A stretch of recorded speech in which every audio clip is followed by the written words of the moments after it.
অনেক আভাসই মিলেছে কিংবা সেটি সুস্পষ্ট হয়েছে কিনা, আমরা সুনির্ধারিত কোনো তারিখ পেয়েছি কিনা, কিংবা বিএনপি এ বৈঠক থেকে কি পেল সে বিষয়টি নিয়েও আলোচনা করব। এবং যেটি নিয়ে আমরা সাধারণ মানুষ সবসময় স্বপ্ন দেখি, বাংলাদেশের গণতন্ত্র, নির্বাচন, সেটির পথ কতটুকু এগোলো। এবং আরেকটি বিষয়, আরেকটি প্রশ্ন ঘুরপাক খাচ্ছে সবার মনে, সেটি হচ্ছে তারেক রহমান বাংলাদেশে যেতে পারছেন না, অথচ ডক্টর মোহাম্মদ ইউনূস লন্ডনে এসে তারেক রহমানের সাথে বৈঠক করেছেন। এটির ভেতরে অন্য কোনো রাজনৈতিক সমীকরণ আছে কিনা, এই বিষয়টি নিয়ে আমরা আলোচনা করব। এবং আজকে আমাদের সাথে সম্মানিত অতিথি হিসেবে পেয়েছেন নিঝুম মজুমদার, ব্যারিস্টার নিঝুম মজুমদার। আমার খুব পছন্দের একজন মানুষ, কখনোই আমার শোতে আসেননি, আজকে তার সাথে প্রথম আমার আলোচনা এবং আজকে তার প্রথম এই অনুষ্ঠানে আসা। শুরুতে জানতে চাই কেমন আছেন, কারণ তপ্ত রাজনৈতিক আলোচনার আগে একটু হালকা মেজাজের একটু খুশ গল্প করে নিতে চাই। কেমন আছেন? অনেক ধন্যবাদ নুপুরাপা। আমি আমি আমি ভালো আছি। আমি অনেক কৃতজ্ঞ, অনার্ড যে আপনার প্রোগ্রামে এসেছি। অনেক ধন্যবাদ আমাকে আমন্ত্রণ করবার জন্য। এবং আজকে মূলত বাংলাদেশের রাজনীতি এবং সেই সাথে অবশ্যই বৈঠকটি নিয়ে তো আলোচনা করবই, কারণ আমি অনুষ্ঠানের শুরুতেই বলছিলাম যে নিউ ইয়র্কে আজকে আইসের অভিযানে কতজন অভিবাসী আটক হলো, কিংবা ট্রাম্পের নতুন নির্বাহী আদেশ কি এসেছে, ইসরায়েল ইরান যুদ্ধ কি হচ্ছে, সেটির চেয়ে সবচেয়ে বেশি আলোচিত হচ্ছে লন্ডন বৈঠক, যেভাবে আমরা ব্যাখ্যা করি না কেন। তো শুরুতেই আমি একটু জানতে চাই আপনি কিভাবে বিশ্লেষণ করছেন এই যে বৈঠকটি হয়ে গেল, সে বৈঠকটির বিশ্লেষণ। আম, আমি আমার কাছে এই পুরো বৈঠকটা একটু উইয়ার্ড হচ্ছে কয়েকটা টেকনিক্যাল জিনিসগুলো, যেগুলো আমরা আইনের ভাষাতে খুবই ব্যবহার করি। সেটা হচ্ছে আনপ্রেসিডেন্টেড কিছু ব্যাপার বা নজিরবিহীন। যেমন যিনি দেখা করলেন, ইউনূস, যাকে আমি এই টোকাই টোকাই সরকারের প্রধান বলে অভিহিত করি, এবং একটি জঙ্গি এবং একটি কমপ্লিটলি একটা ইলিগাল গভর্নমেন্ট যারা এই বাংলাদেশকে দখল করে বসে আছে। কেন দখল করে বসে আছে সেটা ছোট্ট ব্যাখ্যা আপনি নিশ্চয়ই জানবেন, যে বাংলাদেশের সংবিধান অনুযায়ী ইন্টারিম গভর্নমেন্ট বলে কোনো গভর্নমেন্টের কোনো অস্তিত্ব নেই। বলা হয়ে থাকে যে আমাদের সংবিধানের 106 অনুচ্ছেদের বলে সুপ্রিম কোর্টের মতামতের ভিত্তিতে দ্য ডকট্রিন অফ নেসেসিটি বলে যে ব্যাপারটা আছে, সেই অনুযায়ী বা সেই ধরনের ঘটনা হলে একটা অপিনিয়নের মাধ্যমে হতে পারে আপৎকালীন সময় সরকার গঠন। আমি যদি সেটিকেও অন বোর্ডে নেই, তাহলে আমরা এটাও জানি যে এই যে অ্যাপেলেট ডিভিশন মতামত দিয়েছে, আমরা সাম্প্রতিক সময়ে জানতে পারলাম সেনাবাহিনীর একটি প্রকাশিত লিস্ট থেকে, যে তৎকালীন অ্যাপেলেট ডিভিশনের প্রধান বিচারপতি তিনি ক্যান্টনমেন্টে ছিলেন, এবং আমাদের 106 অনুচ্ছেদ অনুযায়ী রাষ্ট্রপতি একটা রেফারেন্স চাইতে পারেন, যেখানে রাষ্ট্রপতি কোনো রেফারেন্সই চাননি। তারপর এটি ছাড়াও আরো যেটা হচ্ছে যে একটি ফুল শুনানি, একদম ফুল হিয়ারিং হবে, সেটাও হয়নি। এবং আইন মন্ত্রণালয় থেকে যে চিঠিটি ইস্যু করা হয়েছে সেটি স্বাক্ষরবিহীন, এবং সেখানে দাবি করা হয়েছে প্রধানমন্ত্রী পদত্যাগ করেছেন, সে প্রেক্ষিতে তারা রেফারেন্স চাইছে। সবকিছুই ত্রুটিপূর্ণ, অর্থাৎ আইন মন্ত্রণালয় কোনো রেফারেন্স চাইতে পারে না, চাইতে পারে রাষ্ট্রপতি, যদি রাষ্ট্রপতির কাছে প্রতীয়মান হয়। এইভাবে আইনি যে মিসহ্যাপ গুলো আমরা লক্ষ্য করেছি, সেই অনুযায়ী অন্তর্বর্তীকালীন সরকার গঠিতও হয়নি, এবং এটি একটি সেই ক্ষেত্রে ইলিগাল গভর্নমেন্ট। বাংলাদেশের সংবিধানের 57 ধারা অনুযায়ী পরবর্তী ইলেকশন হওয়ার আগ পর্যন্ত যদি পদত্যাগ করেও থাকেন মাননীয় প্রধানমন্ত্রী, যদি আমি তর্কের খাতিরে ধরে নেই, তাহলে পরবর্তী ইলেকশন হওয়ার আগ পর্যন্ত তিনি প্রধানমন্ত্রী থাকবেন, তিনি হস্তান্তর করার আগ পর্যন্ত। তাহলে আমি এতক্ষণ যে কথাগুলো বললাম সেই কথাগুলো সারসংক্ষেপ দাঁড়ায় যে ইউনূস একটি অবৈধ এবং দখলদার টোকাই সরকার। এবং দ্বিতীয়ত যেই নজিরবিহীন ঘটনা, তারপর দুটোকে আপনি মার্চ করতে পারেন, সেটা তারেক রহমানের বিরুদ্ধে নানাবিধ গুরুতর অভিযোগ ছিল, তিনি সেগুলোতে দোষী সাব্যস্ত হয়েছেন। পরবর্তী সময় অ্যাপেলেট ডিভিশনে জানা গেল যে তাকে সেই মামলাগুলো থেকে অব্যাহতি দেওয়া হয়েছে।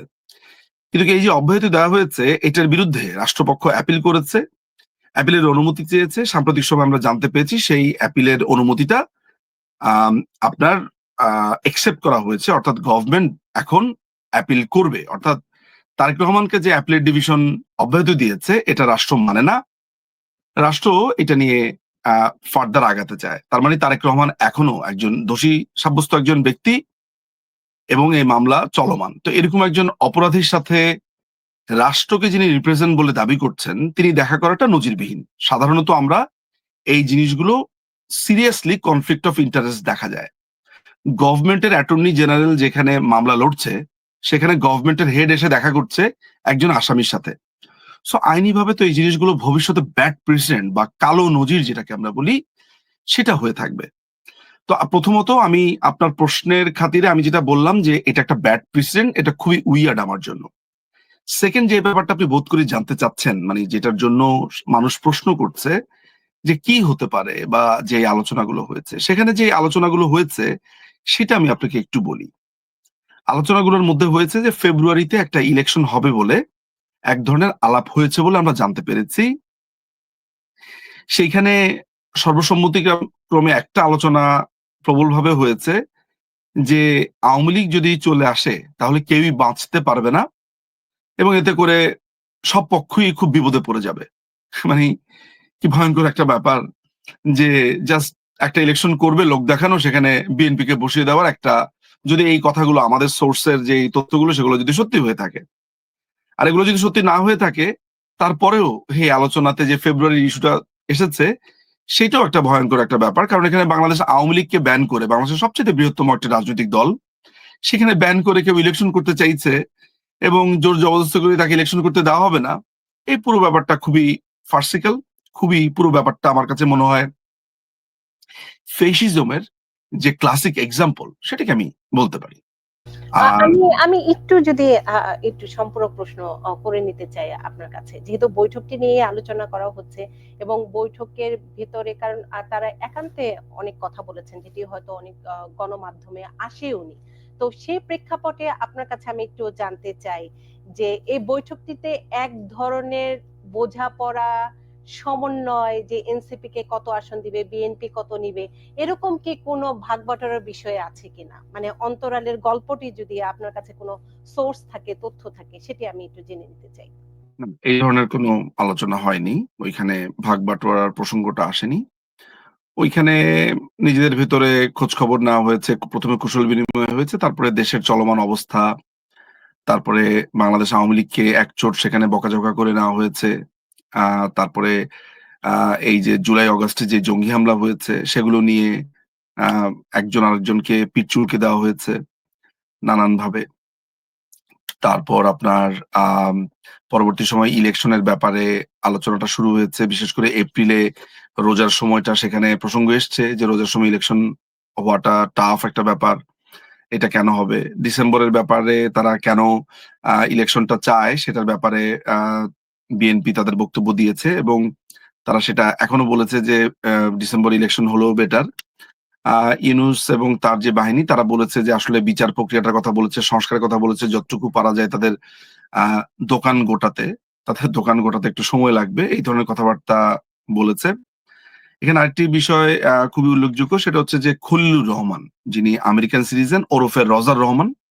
সেই রজার রহমান সেখানে দাঁড়িয়েছিল। ২ দিন আগেই কিন্তু বিএনপি তার পদত্যাগ চেয়েছে এবং ইন্টারেস্টিং ব্যাপার হচ্ছে সেও সেখানে ছিল। ফলে বিএনপির আগের ১ সপ্তাহ বা ২ সপ্তাহ আগের চাওয়া আর যার বিরুদ্ধে এই আন্দোলন বা যে দাবি সেই সেখানে উপস্থিত, দুটো ব্যাপার খুবই, এখানে অনেক কিছুই কন্ট্রাডিক্টরি। তো ওই ভাগাভাগির কথাটা হয়নি সেখানে আসলে। এই আলাপগুলো হয়েছে। এবং দর্শক একটু বলে রাখতে চাই, দর্শক হয়তো ভাববেন যে আমি কেন একজন নিজুম মজুমদার, ব্যারিস্টার নিজুম মজুমদারকে নিয়ে অনুষ্ঠান করছি। বিএনপির আরেকজন থাকার কথা ছিল, সামহাও তিনি জয়েন করেননি। তিনি পেলে হয়তো তাদের বক্তব্যটিও আমরা নিতে পারতাম, কারণ টক শো মানেই হচ্ছে দুই পক্ষের মতামত গুলো নিয়ে, যেটি আমি সবসময় চেষ্টা করি। আমি এক্ষেত্রে আরেকটি বিষয় একটু জেনে নিতে চাই। যেমন আমার অনেক দর্শকই একটু আপনার কাছে যেমন উইয়ার্ড লেগেছে, আরেকটি বিষয় আমাদের কাছে একটু খটকা লেগেছে। তারেক রহমান দেশে যেতে পারছেন না, অথচ ডক্টর মোহাম্মদ ইউনূস এসে লন্ডনে এসে তারেক রহমানের সাথে বৈঠক করলেন। মানে এটি কেমন হলো? এবং এটি নিয়ে প্রশ্নও করা হয়েছিল যে তারেক রহমান দেশে, তারপরে আমির খসরু সাহেব যদিও বলেছেন তিনি যে কোনো সময়ই যেতে পারেন, সময় মতো তিনি যাবেন দেশে, এরকম একটি উত্তর দিয়েছেন। আপনার কাছে কি উত্তর? তারেক রহমান একটা দীর্ঘদিন ধরেই সময় মতো যাবেন বলে আমরা জানতে পেরেছি। আপনি জানেন যে তিনি ২০০৮ সালে ইংল্যান্ডে আসেন চিকিৎসার জন্য এবং সিন্স দেন তিনি সেখানেই আছেন এবং আম আস্তে, আস্তে তিনি তার যে রাজনৈতিক দলটি আছে সেটির ভারপ্রাপ্ত চেয়ারম্যান হন এবং রাজনৈতিক কর্মকাণ্ড তিনি অন্য দেশের মাটি থেকেই আ আপনার চালু রাখেন। তারেক রহমান দেশে কেন আসছেন না সেটা নিয়ে ২ ধরনের বক্তব্য আছে। ১ম বক্তব্যটা সারফেসের বক্তব্য, যেটা আপনি মাত্র বললেন যে তিনি আসবেন, আরেকটু প্রস্তুত হয়ে আসবেন, নানান ধরনের ব্যাপার। আন্ডার দ্য সারফেস বেশ কিছু কথা প্রচলিত আছে। সেটা হচ্ছে তার বেশ কিছু ক্লিয়ারেন্স প্রয়োজন। নানামুখী ক্লিয়ারেন্স আমার মনে হয়, আমি জানি না, আমি সাধারণত খুবই ওপেনলি বলি। তারপরেও মনে হয় যে আ এই পার্টিকুলার ব্যাপারে আমি খুব একটা বেশি মুখ না খুললেও আম বাংলাদেশে আসলে এক ধরনের কথা রয়েছে যে তার সিকিউরিটি নিয়ে কিছু কনসার্ন আছে। এই ব্যাপারটি তার কাছের মানুষজনদের কাছে শোনা। এছাড়াও আমি আ গুরুত্বপূর্ণ কিছু জায়গা থেকেও আমি ব্যাপারটা জানি। দ্বিতীয়ত ব্যাপারটা হচ্ছে যে আম আমেরিকার তরফ থেকে তারেক রহমানের ব্যাপারে একটা বিগ নো আছে। আমেরিকা ছাড়াও আরো কয়েকটি দেশের পক্ষ থেকে তার ব্যাপারে নো রয়েছে। তারেক কারণ রহমানের কি একটু জানতে পারি? এর ব্যাপারটা যেটা হয়েছে, এর ব্যাপার যেটা রয়েছে সেটা হচ্ছে যে বেশ কিছু দেশ তাকে তাদের দেশের জন্য খুবই সিকিউরিটি থ্রেট মনে করে। মনে করে এর আগেও সেসব দেশে তিনি নানান ধরনের পরিকল্পনা করেছিলেন এবং তারা এখনো সেই অপরাধগুলোকে ক্ষমা করতে পারেনি এবং তাকে নিয়ে সিরিয়াস কনসার্ন সেইসব দেশগুলোর আছে। এখানে একটি দেশ নয়, আপনি ধরে নিতে পারেন কয়েকটি দেশ এখানে রয়েছে। আ আমি ঠিক জানি না যে এই ক্রেডিবল থ্রেট গুলো আসলে ঠিক কি ধরনের বা কি ধরনের সিকিউরিটি কনসার্ন আ মনে করা হতে পারে। তবে এই ব্যাপারগুলো যে এখানে রয়েছে এবং এই ক্লিয়ারেন্স গুলো না হলে তিনি আসতে পারবেন না। এই ক্লিয়ারেন্স গুলো তার প্রয়োজন এবং সিরিয়াসলি প্রয়োজন। আম আমি যে জিনিসটা বুঝি যে তারেক রহমানের নিজেরও বেশ কিছু গোয়েন্দা সংস্থা, বেশ কিছু দেশের গোয়েন্দা সংস্থার সাথে সরাসরি যোগাযোগ রয়েছে নিয়মিত এবং এটা আমি নিশ্চিত এই ব্যাপারে। কেমন? এটা দীর্ঘ সময় ধরেই রয়েছে, তার সাথে আলোচনার মধ্যে রয়েছে। তো আমার আমার ধারণা, আমার ব্যক্তিগত ধারণা তারেক রহমান দেশে যাবেন এইসব ক্লিয়ারেন্স গুলো করে। তবে এটা খুবই ইন্টারেস্টিং একটা ব্যাপার যে তার মামলাগুলোকে ঠিক যে পদ্ধতিতে আ অব্যাহতি দেওয়া হলো, খারিজ করে দেওয়া হলো, এটি খুবই ভয়ংকর। বাংলাদেশের আইনি ইতিহাসে আ এর থেকে মানে কালো অধ্যায়, কালো নজির আমার মনে হয়, কারণ বিশেষ করে ২১ আগস্টের গ্রেনেড হামলাতে তার সম্পৃক্ততা নিয়ে আমার মনে হয়, যদিও এটা আইন আদালতের ব্যাপার, আমি আইন আদালতেই বলছি। একদম নিম্ন আদালতের রায়টা যদি কেউ পড়েন তাহলে বুঝবেন যে এটা আসলে খুবই ভিভিড, আপনি দেখতে পান আরকি। যখন আপনি আলোচনাটা করবেন আপনি দেখতে পাবেন। সো আমার কাছে আ মনে হয় যে বাংলাদেশের জন্য এটা অশনি সংকেত। যে এই ধরনের একটা হামলার পরেও যে মানুষটাকে অব্যাহতি দেওয়া হয়েছে, তার মানে হচ্ছে যে দি কালচার অফ ইম্পিউনিটি যেটাকে আমি বলি, বিচারহীনতার যেই সংস্কৃতি সেটা জারি রইল। এবং আজকের এই ইউনুসের এই বৈঠকের মাধ্যমে স্টেট পাওয়ার, যদিও আমি ইউনুসকে একটি দখলদার বাহিনী, টোকাই সর্দার বলে অভিহিত করি। তারপরেও সে যেহেতু বাংলাদেশের ফ্ল্যাগ ক্যারি করেছে, আমি মনে করি যে রাষ্ট্রীয়ভাবে এই পুরো প্রক্রিয়াকে, অর্থাৎ যে বিচারহীনতার কালচার যেটাকে আছে, সেটিকে এক ধরনের সাংবিধানিক বৈধতা দেওয়া হলো। লিটারেলি সাংবিধানিক না হলেও কনসেপচুয়ালি। যেমন আমরা দেখেছি যে ১৯৭৫ সালের ১৫ই আগস্টের পর ইন্ডেমনিটি অধ্যাদেশের ব্যাপারটাতে কিভাবে আপনার সংসদকে ব্যবহার করে সাংবিধানিকভাবে বৈধতা দেওয়া হয়েছিল তখন। ঠিক একই ব্যাপার আমার কাছে মনে হয় যে একজন অপরাধীকে, একজন সাজাপ্রাপ্ত কয়েদি যিনি দেশে যাননি, তাকে রাষ্ট্রের পক্ষ থেকে এক ধরনের আম যোগসাজশ তৈরি করা হলো এবং ভবিষ্যতে এটি একটি নজির হয়ে থাকবে আরকি। এটা অন্য দলও ভবিষ্যতে যখন এই ধরনের চর্চা করতে যাবে, তখন এই দলগুলো যারা আজকে সেটা করলেন তাদের আসলে সে প্রতিবাদের কোন স্থান থাকবে না। যদি ভবিষ্যতে এই ধরনের হয়ে থাকে কিছু। যেহেতু আপনাকে আমি আজকে প্রথম পেয়েছি, শুধু বৈঠক নিয়ে আলোচনা করব না, আমি একটু ইতিহাস, সেই সাথে বাংলাদেশের রাজনীতি, গণতন্ত্র সবকিছু নিয়ে আসব এবং বিশেষ করে আওয়ামী লীগের ভবিষ্যৎ কি সেটিও আপনার কাছ থেকে জেনে নিব। আমি একটু শুরু করতে চাই জুলাইয়ের আন্দোলন থেকে। যেটি বলা হয় যে জামাতে ইসলাম ওতপ্রোতভাবে এটির একদম পিছনে কিংবা সামনে, যেভাবে আমরা ব্যাখ্যা করি না ছিল, এবং সাবেক প্রধানমন্ত্রীও তিনিও বলেছিলেন যে এখানে জামাতে ইনভলভ আছে, তারপরে আমরা এটির প্রমাণও পেয়েছি। কিন্তু সাধারণ মানুষেরও কিন্তু শরিক হয়েছিলেন। তো সেই প্রেক্ষাপটে আমি একটু জানতে চাই যে 15 বছরের শাসনামলে আপনি যেহেতু আওয়ামী লীগের একজন মুখপাত্রই আমি যদি বলি, তো আপনার দৃষ্টিতে আওয়ামী লীগের সবচেয়ে বেশি দোষ কোথায় ছিল, যে সাধারণ মানুষের মধ্যেও এক ধরনের ক্ষোভ তৈরি হয়েছে বলে আপনি মনে করেন? প্রথমত এটা একটু ক্লিয়ার করে নেওয়া ভালো যে আমি বাংলাদেশ আওয়ামী লীগের মুখপাত্র নই। তবে এটা যেভাবে সত্য কথা। না, এটা অফিসিয়ালি তো আসলে এটা বলা প্রয়োজন। তা না হলে বিভ্রান্তির সুযোগ থেকে যায়। বাট এটা সত্যি কথা যে বাংলাদেশ আওয়ামী লীগের একজন সমর্থক হিসেবে আমরা বেশ কজন আ উম বলা যেতে পারে অনেকগুলো মানুষই ভোকাল। এরকম একটা দুর্যোগপূর্ণ সময়ে হয়তোবা আমাদেরকে মানুষ মনে করে আমরা মুখপাত্রের মতোই বলছি, which is good, বাট তারপরেও অফিসিয়াল অবস্থানটা জেনে নেওয়া ভালো। আচ্ছা। দ্বিতীয়ত আম আমি আপনাকে একটা তথ্য দেই। এটা আমার জন্য খুবই নতুন অভিজ্ঞতা।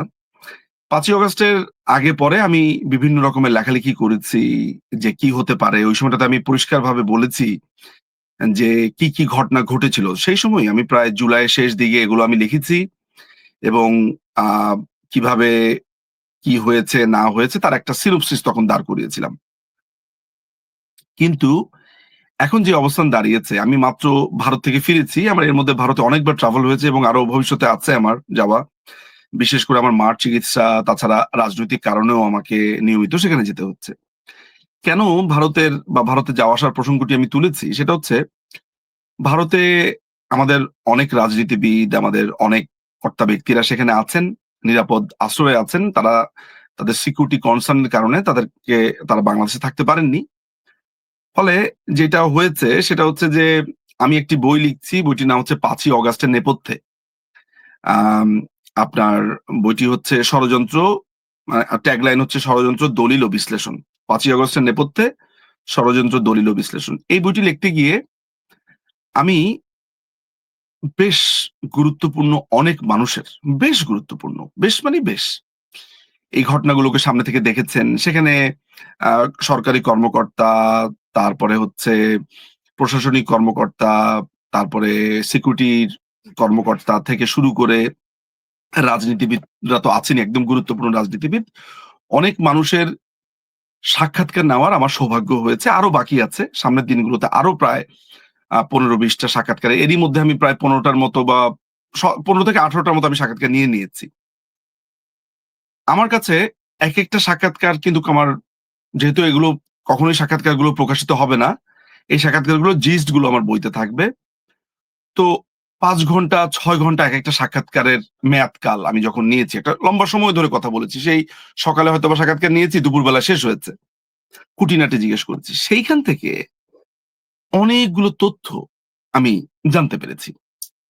সেগুলো আমার বইতে থাকবে। বাট আপনার বোঝার জন্য, আপনার দর্শকদের বোঝার জন্য একটা কথা বলি। সেটা হচ্ছে দেখেন, এটা বিএনপি আওয়ামী লীগের ব্যাপার আমি আনবই না। আম নূপুর আপা, আমরা আসলে একটা সার্বভৌম রাষ্ট্র না। এটা ১ম এ আপনাকে মাথায় রাখতে হবে। মাঝে মধ্যে আপনার খুব কান্না পাবে। আপনি আবেগের বশবর্তী হয়ে আমি একটু সার্বভৌম রাষ্ট্র না, যদি সংজ্ঞায়নটি একটু জেনে নিতে চাই যে কোন এটাই বলছি আমি। রাষ্ট্রের আপনি। এটাই আমি বলছি। আমরা কি মনে করি? আমরা মনে করি যে বাংলাদেশ একটি সার্বভৌম রাষ্ট্র, নিজের সিদ্ধান্ত নিজে নিতে পারে।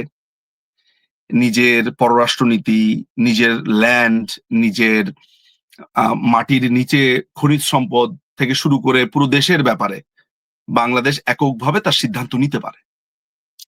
আমি যদি খুবই তাত্ত্বিকভাবে বলি, হয়তোবা পুরো পৃথিবীরই সব রাষ্ট্রের পক্ষেও সম্ভব না যে কিছু জিওগ্রাফিক্যাল ব্যাপার-স্যাপার আছে, সেগুলো হয়তোবা কন্ট্রোল করা টাফ, কারণ এক দেশ আরেক দেশের উপর নির্ভরশীল। কিন্তু বাংলাদেশের ব্যাপারে এত বেশি শক্তিশালী দেশগুলোর প্রভাব, বিশেষ করে মার্কিন প্রভাব, মার্কিনিরা যদি চায় এই মুহূর্তে কে থাকবে সেটা নির্ধারণ করার, তারা তাদের সর্বোচ্চ চেষ্টাটা করবে। কিন্তু আমরা কেন এইজন্য আমি বলছি বাংলাদেশ সার্বভৌম নয়। কিন্তু যারাই তাদের বিরুদ্ধে ফাইট দিতে যাবে, যারা ফাইট দিতে যাবে তাদেরকে অত্যন্ত কষ্টকরভাবে বিদায় নিতে হবে। আমি আমি একটু দ্বিমত পোষণ করে একটু আপনার সাথে আমি একটু তর্ক করতে চাই। সেটিও হচ্ছে, যেহেতু আমি আন্তর্জাতিক সম্পর্কের স্টুডেন্ট, আমি জানি যে সার্বভৌম কিংবা জিও পলিটিক্স গুলো কি কি। আমেরিকার প্রভাব যেহেতু বাংলাদেশের ভৌগোলিকভাবে এমন একটি অবস্থানে, সে কারণে আকর্ষণ করবে অন্য কোনো দেশের, কিংবা আপনি যদি জাতীয় নিরাপত্তা, এদিক দিয়ে ভূ রাজনৈতিক তত্ত্ব যেভাবে আপনি বিশ্লেষণ করেন কিনা, পাকিস্তান, আফগানিস্তান, ভারত ওদিকে চায় না। তো সেই প্রেক্ষাপটে আমি তো সরাসরি বলতে পারি না যে বাংলাদেশের সার্বভৌমত্ব নেই কিংবা বাংলাদেশে সার্বভৌম একটি রাষ্ট্র নয়। আপনি ভূ রাজনৈতিক গুরুত্ব এক জিনিস, আর সার্বভৌমের সংজ্ঞায়ন আরেক জিনিস। তো সেটি কিভাবে আপনি করবেন? আপা, আমি একটা কথা বলি। তর্ক করলে সারা রাত আপনার সাথে আমি তর্ক করতে পারবো। বিতর্ক করলে করতে পারবো। আমরা দুজনেই জানি। হয়তোবা আপনি হয়তোবা আমি জানি না মানবেন কিনা। কারণ আমি এতদিন লেখালেখি করতাম, টক শো গুলোতে অ্যাটেন্ড করতাম। এখনো তা করি, বলি। আমার একটা আলাদা চরিত্র ছিল। যে আমি বাংলাদেশ আওয়ামী লীগের হয়ে বুদ্ধিবৃত্তিক যে চর্চাটা, সেটার একটা সামান্য আমি সহযোগিতা করি। আমি ৫ই অগাস্টের পরে আমি চাই কিংবা না চাই বাংলাদেশের রাজনীতিতে কোনো না কোনোভাবে আমি ঢুকেছি। কোনো না কোনোভাবে সময় আমাকে এখানে টেনে নামিয়েছে, এনেছে। আমি অনেক বাস্তবতার মুখোমুখি হয়েছি। আমি বাস্তবতাটা খুবই এত বেশি কষ্টের যে বইতে যা লেখা আছে বাস্তবতা অমন নয়। বাস্তবতা অনেক কঠিন। আপনি ডিপসি যেটা আছে এটা আপনি রাশিয়াকে দিতে পারবেন না। আপনি মংলা পোর্ট, পায়রা বন্দর, বাংলাদেশে ইউরেনিয়ামের একটা মজুদ আছে। এইটাও আমি জানি না আপনি জানেন কিনা। এটাও ভবিষ্যতে কার পেটে যাবে, কারা এটা দখল নেবে, বাংলাদেশের গ্যাস, বাংলাদেশের মাটি কিভাবে ব্যবহার করবে, স্ট্র্যাটেজি পশ্চিমাদের সিকিউরিটির জন্য বাংলাদেশ কিভাবে ব্যবহৃত হবে, এগুলো আপনাকে যখনই প্রেশার দেওয়া হবে, আপনি যদি এগুলো না শোনেন, তাহলে আপনার কপালে নেমে আসবে অনেক দুর্যোগ। আমি আপনাকে একটা কথা বলে রাখি, সেটা হচ্ছে যে আমি তো ধরেন একটা দলের আমার একটা সমর্থন আছে। একটা দলকে আমি সমর্থন করি, ভালোবাসি, অনুরাগ আছে। আমার কথাটাকে আপনি হয়তোবা কোনো জায়গাতে খারিজ করে দিতে চাইবেন। কিন্তু বাংলাদেশে নিশ্চয়ই একদিন মানুষ অনেকগুলো সত্য জানতে পারবে। তারা জানবে তাদের এই ভূখণ্ডে, তাদের এই দেশের মাটিতে একজন সাহসী মানুষ ছিলেন। যিনি যার সাহস ছিল আকাশ ছোঁয়া, বঙ্গবন্ধুর পর, বঙ্গবন্ধু শেখ মুজিবুর রহমানের পর সেই মানুষটির আকাশ ছোঁয়া সাহস ছিল।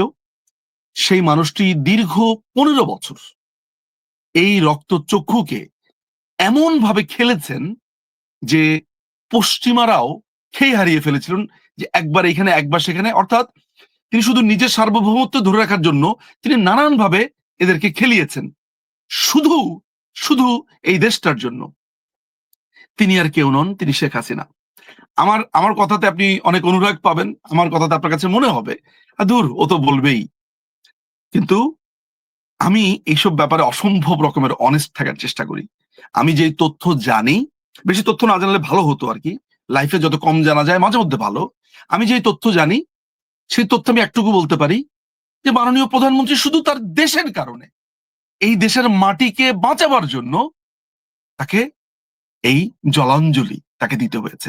কিন্তু আপনি এটাও জেনে রাখেন, আমি আপনাকে একটু স্মরণ করিয়ে দিতে চাই লুবুম্বার কথা, কঙ্গোর। আপনি আন্তর্জাতিক বিষয়ের ছাত্রী। আপনাকে আমি মনে করিয়ে দিতে চাই চিলির প্রেসিডেন্ট আলেন্দের কথা, সালভাদর আয়েন্দে। আমরা আলেন্দে বলি, বাট সালভাদর আয়েন্দে, তিনি একজন নির্বাচিত সমাজতান্ত্রিক নেতা। তাকে পিনোশে ২ বছরের মাথাতে তাকে তার বাসভবন ঘেরাও করে তিনি আত্মহত্যা করেন, যদিও এটাকে আমি খুনই বলবো। এভাবে অসংখ্য নজির রয়েছে। আয়েন্দেকে যখন খুন করে ফেলা হয় ১১ই সেপ্টেম্বর 1973, তখন বঙ্গবন্ধু এম আর আক্তার মুকুল এবং আমাদের আব্দুল গাফার চৌধুরী ওই গণভবনে ছিলেন তিনি বসা। একটা এরকম একটা পিস্তলের চিহ্ন করে তিনি তার বুকের বাম পাশে তিনি বলেছিলেন, একটা একটা বুলেট তার দিকে ধেয়ে আসছে। আমি কোট আনকোট রেফার করছি, মুজিবের রক্তলাল, এম আর আক্তার মুকুল, এবং ১৫ই অগস্ট ইতিহাসের রক্ত পলাশ, আব্দুল গাফার চৌধুরীর দুটো গ্রন্থ। যারা পড়েননি তারা দুটো বই পড়ে দেখতে পারেন। এরকম অসংখ্য ঘটনা আছে।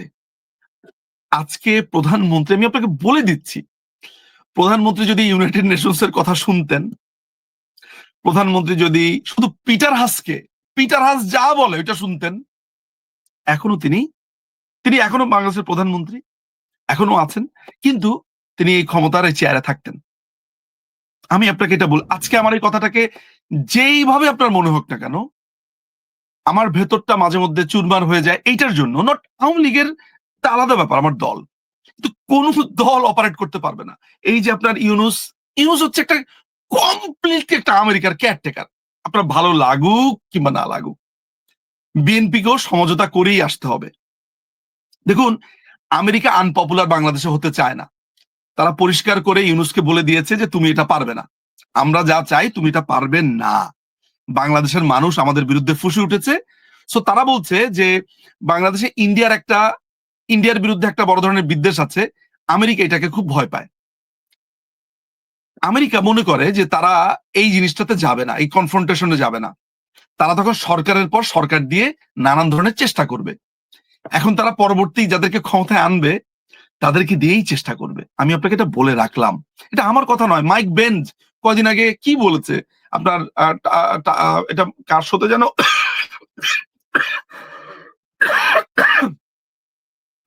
টাকারসনের শোতে বলেছে, মাইক বেঞ্জ বলেছে, একজন কর্মকর্তা হোয়াইট হাউসের। সো এই পুরো ব্যাপারটা নির্ভর করছে বিশেষ করে মার্কিন বলয় কি ভাবছে। একটা কথা মাথায় রাখবেন যে আমি আমার বইটাতে আপনারা এমন সব তথ্য পাবেন, আমি তো পুরোটা বলতে পারি না। আমি যুক্তরাজ্যের অ্যাম্বাসেডরের কথা বলি, দিনের পর দিন ষড়যন্ত্র করে গেছে। এই যে গোয়েন লুইস যেই ভদ্রমহিলা আছেন ইউনাইটেড নেশনস এর আমাদের বাংলাদেশের যিনি হেড, তিনি প্রকাশ্যে ঘোষণা দিয়েছিলেন যে আওয়ামী লীগকে তারা উৎখাত করবে। কলকাতাতে আমেরিকান হাই কমিশনের যে লোকগুলো আছে তারা হাই কমিশনের নিয়মিত এইভাবে বলতেন কথা। আমাদের কাছে প্রমাণ আছে। আপনি জানেন যে পিটার হাস অনেকটা সিআই এর কাভার হিসেবে কাজ করেছে। ডোনাল্ড লু ঠিক যেই পদ্ধতিতে ইমরান খানকে ক্ষমতাচ্যুত করেছে, বাংলাদেশকে ক্ষমতাচ্যুত করতে তার অনেক দেরি হয়েছে, কিন্তু করেছে। সো আলটিমেটলি যেটা হয়েছে, জি, তার মানে আপনি যদি আপনার কথার যদি আমি সারাংশ উপসংহার ধরি, এটি পুরোপুরি আমেরিকার একটি, আমি বলবো আমেরিকা ইউনাইটেড নেশনস, এখানে ইউনাইটেড নেশনস এ খুবই কার্যকরী ভূমিকা যে রেখেছে সে হচ্ছে ভলকার টুর্ক। তারপরে হচ্ছে যে আপনার ব্রিটেনের যেই অ্যাম্বাসেডর আছে রবার্টসন, এরপরে সারাকু, তারপরে এখানে টার্কি এখানে ওতপ্রোতভাবে জড়িত ছিল। চায়না দূরে দূরে থেকেছে, বাট চায়নার এখানে ইন্ধন ঠিক ওই অর্থে না। চায়নার ইন্ধনটা একটু ইন্টারেস্টিং, সেটাতে আমি পরে হয়তো আসবো। কিন্তু টার্কির এখানে সরাসরি অর্থ বিনিয়োগ ছিল, কাতারের এখানে সহযোগিতা ছিল। এরা সবাই একজোট হয়েছে। এর কারণ হচ্ছে বাংলাদেশ তার ডিপসির ব্যাপারে একটা বড় সিদ্ধান্ত নিয়েছিল, তার পোর্টগুলোর ব্যাপারে সিদ্ধান্ত নিয়েছে। মায়ানমারের যেই আমেরিকার যে মায়ানমার অ্যাক্ট আছে, প্রধানমন্ত্রী এটাকে কমপ্লিটলি নো বলেছে। আরো অনেক ঘটনা, বিশেষ করে সিলেটে ইউরেনিয়ামের একটা মজুদ আছে, আপনারা হয়তোবা সেটা জানবেন। এটার দিকেও নজর আছে। রাশিয়ার একটা প্রজেক্ট আছে যেটা আমেরিকা ভালোভাবে নেয়নি। এই ছাড়াও আমাদের যেই এয়ারবাস যেটা আছে, অর্থাৎ বোয়িং নেত্রী কেনেন নাই, বোয়িং কিনবেন না তিনি এয়ারবাস কিনবেন। এটাও একটা বড় ধরনের বাণিজ্যের একটা ওদের ভয়ঙ্কর রকমের আপনি বলতে পারেন অসম্মতি ছিল। তিনি চায়নার সাথে তার বাণিজ্যকে খুব বাড়িয়েছিলেন, যেটা আমেরিকা খুবই বাঁকা চোখে দেখেছিল এবং তারা নিতে পারেনি। এবং আরেকটি গুরুত্বপূর্ণ ব্যাপার, ইন্দো প্যাসিফিকে যে কোয়াডের যে বিষয়টা ছিল, সেখানে বাংলাদেশ যে 15 আউটলুক দিয়েছে, এটা মার্কিনীরা খুবই বাজেভাবে নিয়েছে। ব্যাপারটাকে মনে করেছে যে এরা এত ছোট একটা রাষ্ট্র আমাদের সাথে এইভাবে পাঙ্গা নিয়েছে, এটার প্রতিশোধ তারা নেবে, এবং তারা সেটা নেবে। এই প্রেক্ষাপটে আমি আরেকটি প্রশ্ন করব, তবে দর্শকরা অনেকে অনেক প্রশ্ন করছেন। তবে দর্শক, আপনাদের কাছে আমি বলে রাখতে চাই, আপনাদের যদি কোনো সুস্পষ্ট প্রশ্ন থাকে সেই প্রশ্নগুলোই আমি শুধু নিব, অন্য কোনো প্রশ্ন নিব না। SMK আহসান বলেছেন, সাবেক রাষ্ট্রপতি বিচারপতি শাহাবুদ্দিন সাহেবের মতো সৎ লোক আর কে দেখতে পাবো কিনা, কি বলবেন আপনি? কার মতো সৎ লোক? বিচারপতি, সাবেক বিচারপতি শাহাবুদ্দিন। সাবেক বিচারপতি শাহাবুদ্দিন সাহেবের কি হয়েছে? তার মতো সৎ মানুষ আর দেখতে পাবেন কিনা বাংলাদেশে? হ্যাঁ, মানে প্রশ্নটা খুবই আমার কাছে ইন্টারেস্টিং কোশ্চেন। সেটা হচ্ছে যে আহ, একজন মানুষ আসলে আরেকজন মানুষের কাছে ঠিক কোন কোন স্কেলে সৎ, এবং সেই স্কেলটা বিবেচনা করে ওরকম আরেকজন মানুষকে দেখার যে সম্ভাবনা, সেটা তো খুবই একটা থিওরিটিক্যাল কোশ্চেন আসলে। বাংলাদেশে আমি যেমন শাহাবুদ্দিন সাহেবের ব্যাপারে আমি কখনো তাকে অ্যাবসলিউট সৎ বলি না, আবার অ্যাবসলিউট অসৎ বলি না। আমার তার নানান ধরনের স্টেপে ভিন্ন মত রয়েছে। তবে তিনি নিশ্চয়ই একজন ভালো বিচারপতি ছিলেন। তার মতো ভালো বিচারপতি লেখেন, রায় দেন, এই ধরনের পাওয়া যাবে কিনা সেটা নিয়ে আলোচনা হতে পারে। কিন্তু রাজনৈতিকভাবে তার যে সততার প্রশ্ন আসছে, সেটাকে আমি ভাউচ করি না। আমি মনে করি যে ওটাকে আমি একটা স্ট্যান্ডার্ড পয়েন্টে নিতে পারি না। ফলে ওরকম কেউ আসুক, সেটা আমার জন্য আশঙ্কার। এবং আরেকটি বিষয় আপনার কথা প্রসঙ্গের জের ধরে আমি এটা করতে চাই, সেটি হচ্ছে সাধারণ মানুষের যেটি বলে, কারণ আপনার অন্যের মতামত শোনার ধৈর্য কিংবা আমরা বলি সৌজন্য বোধ, সেটিও থাকতে হবে। তো সেই প্রেক্ষাপটে আপনি বলছিলেন যেহেতু সাবেক প্রধানমন্ত্রী অনেকেরকে সন্তুষ্ট করতে পারেনি, আমেরিকা, কাতার অনেকেরই ক্ষমতায় থাকতে পারেনি, কিন্তু তার বিপরীতে যারা সমালোচক কিংবা অন্য মতাদর্শের মানুষ, অন্য দলের মানুষ, যারা আওয়ামী লীগকে পছন্দ করেন না, তারা বলেন যে ক্ষমতায় টিকে থাকার জন্য সাবেক প্রধানমন্ত্রী সবকিছুই দিয়ে দিয়েছেন ভারতকে। আপনি কি বলবেন? আম, দেখুন, এই এই আলোচনা তো মনে হয় এই জায়গাতে খুবই বেশি এভিডেন্ট আমাদের কাছে। আমরা যেটাকে বলি যে একেবারে প্রমাণিত, সেটা হচ্ছে যে ভারতের 26 লক্ষ লোক এখানে চাকুরি করে। আপনার মোহাম্মদ নজরুল ইসলাম ওরফে আসিফ নজরুল, এই অবৈধ সরকারের আইন উপদেষ্টা, তিনি বলেছেন তিনি এখনো পর্যন্ত সেটা ডাটা দিতে পারেননি। নাম্বার ওয়ান, তার মানে এটা মিথ্যা প্রচারণা ছিল। বলা হয়েছে যে ভারতের সাথে বাংলাদেশ আওয়ামী লীগ অনেক অবৈধ চুক্তি করেছে, সেগুলো ক্ষমতায় গেলে বাতিল করবে। আজ পর্যন্ত, এখনো পর্যন্ত কোনো চুক্তি বাতিল হয়েছে বলে আপনি নিশ্চয়ই শোনেননি। আপনি আরো ভালো এগুলো ভালো জানবেন, কারণ এক্স্যাক্টলি আপনি এই এরিয়ারই ছাত্রী আসলে। ফলে আপনিও এটা কখনো শুনতে পাননি। এমনকি আদানি নিয়ে কি ধরনের কথাবার্তা বলা হয়েছে, সরকারকে কিভাবে সেই সময় আপনার নানান রকমের অভিধায় অভিযুক্ত করা হয়েছে। এখন হাইকোর্টই রায় দিয়ে দিয়েছে বা অপিনিয়ন দিয়েছে যে আদানির সাথে চুক্তি ভ্যালিড ছিল, কোনো সমস্যা নেই। তারপরে অনেক অবৈধ চুক্তির কথা বলা হয়েছে, সেগুলোকে বাতিল করা হবে, কোনো চুক্তি বাতিল হয়নি। ফলে যেই কথাগুলো যে ভারত বিদ্বেষী বা ভারত বিদ্বেষী ব্লককে খুশি করবার জন্য যে চটকদার কথা বলা হয়েছিল, সেগুলোর একটাও তো আপনারা দেখতে পাচ্ছেন না। কার্যত কার্যত আমরা কি দেখলাম? আমরা দেখলাম যে ভারতের মাটি ব্যবহার করে বাংলাদেশের গার্মেন্ট শিল্প আপনার প্রায় মাসেই সম্ভবত ডেলিভারি কস্ট হিসেবে প্রায় 4,000 কোটি টাকা বাঁচাতে পারতো, প্রায় half half billion dollar. So এইটা কিন্তু আমরা কেউ জানতাম না। সবারই ধারণা ছিল যে ভারত মনে হয় বাংলাদেশ থেকে সবকিছু নিয়ে গেছে। কিন্তু আমরা পরে জানতে পারলাম যে বাংলাদেশ ট্রান্সশিপমেন্ট সুবিধা পেত। আমরা এটাও জানতে পারতাম যে বাংলাদেশ এক ধরনের ব্যবসায়িক সুবিধা পেত। এত কিছু যে পেত বাংলাদেশ, এবং বাংলাদেশ সিকিউরিটি কনসার্ন থেকে শুরু করে ভারত বাংলাদেশকে নানান ধরনের বিজনেসের ক্ষেত্রে থার্ড পার্টিকে ভারত কিভাবে আপনার হেল্প করতো, বাংলাদেশের পক্ষে ওকালতি করতো যে বাংলাদেশ যাতে ওই শিপমেন্টটা পায়, বাংলাদেশ যাতে এটা করতে পারে, সেই ব্যাপারে ভারত কিভাবে সাহায্য করতো, আমরা সেগুলো দেখতে পেয়েছি। আপনি এখনো পর্যন্ত কি দেখতে পেয়েছেন যে এমন একটি চুক্তি বা এমন একটি এমওইউ যেটাকে বাতিল করতে পেরেছে এই অবৈধ টোকাই জঙ্গিরা? করতে পারেনি। এবং আপনি ভিন্ন মতের কথা বলছেন। সকালবেলাতে সন্ধ্যাবেলা থেকেই টকশো শুরু হতো বাংলাদেশে। সেখানে আওয়ামী লীগকে নিয়ে কি বলা হতো, you know it very well. Asif নজরুলের মতো লোক, গোলাম মাওলা রনি, তারা টিকে ছিলেন। তাদেরকে গ্রেফতার করা হয়েছিল কখনো? তারপর যারা যারা সরকারের সমালোচনা করতো, আপনার নুরুল হক নুরু কি বলতো সরকারকে নিয়ে, তারপর অনেক অনেক মানুষ বলতেন। তো আজকে তারা যা করেছে, জয় বাংলা শব্দটা বলা যায় না, আওয়ামী লীগের পক্ষে বলা যায় না। আপনাদের যে সাংবাদিক বন্ধুরা রয়েছে, তাদের প্রায় 400-500 লোকের অ্যাক্রিডিটেশন কার্ড বাতিল করে দেওয়া হয়েছে। সেনাবাহিনীর যে বিভিন্ন, আমি একজন জেনারেলের সাথে, এবার একজন মেজর জেনারেলের সাথে আমি এবার কলকাতাতে মিট করেছি। আমি তার নাম বলবো না, তিনি কোথায় ছিলেন তাও বলবো না। তিনি আজকে থেকে 2-3 বছর আগে রিটায়ার করেছেন। তার নামে মামলা হয়েছে, গুমের মামলা হয়েছে। তিনি আপনার একটি গুরুত্বপূর্ণ পদে ছিলেন, কোনো দলও করেন না, কিছুই করেন না।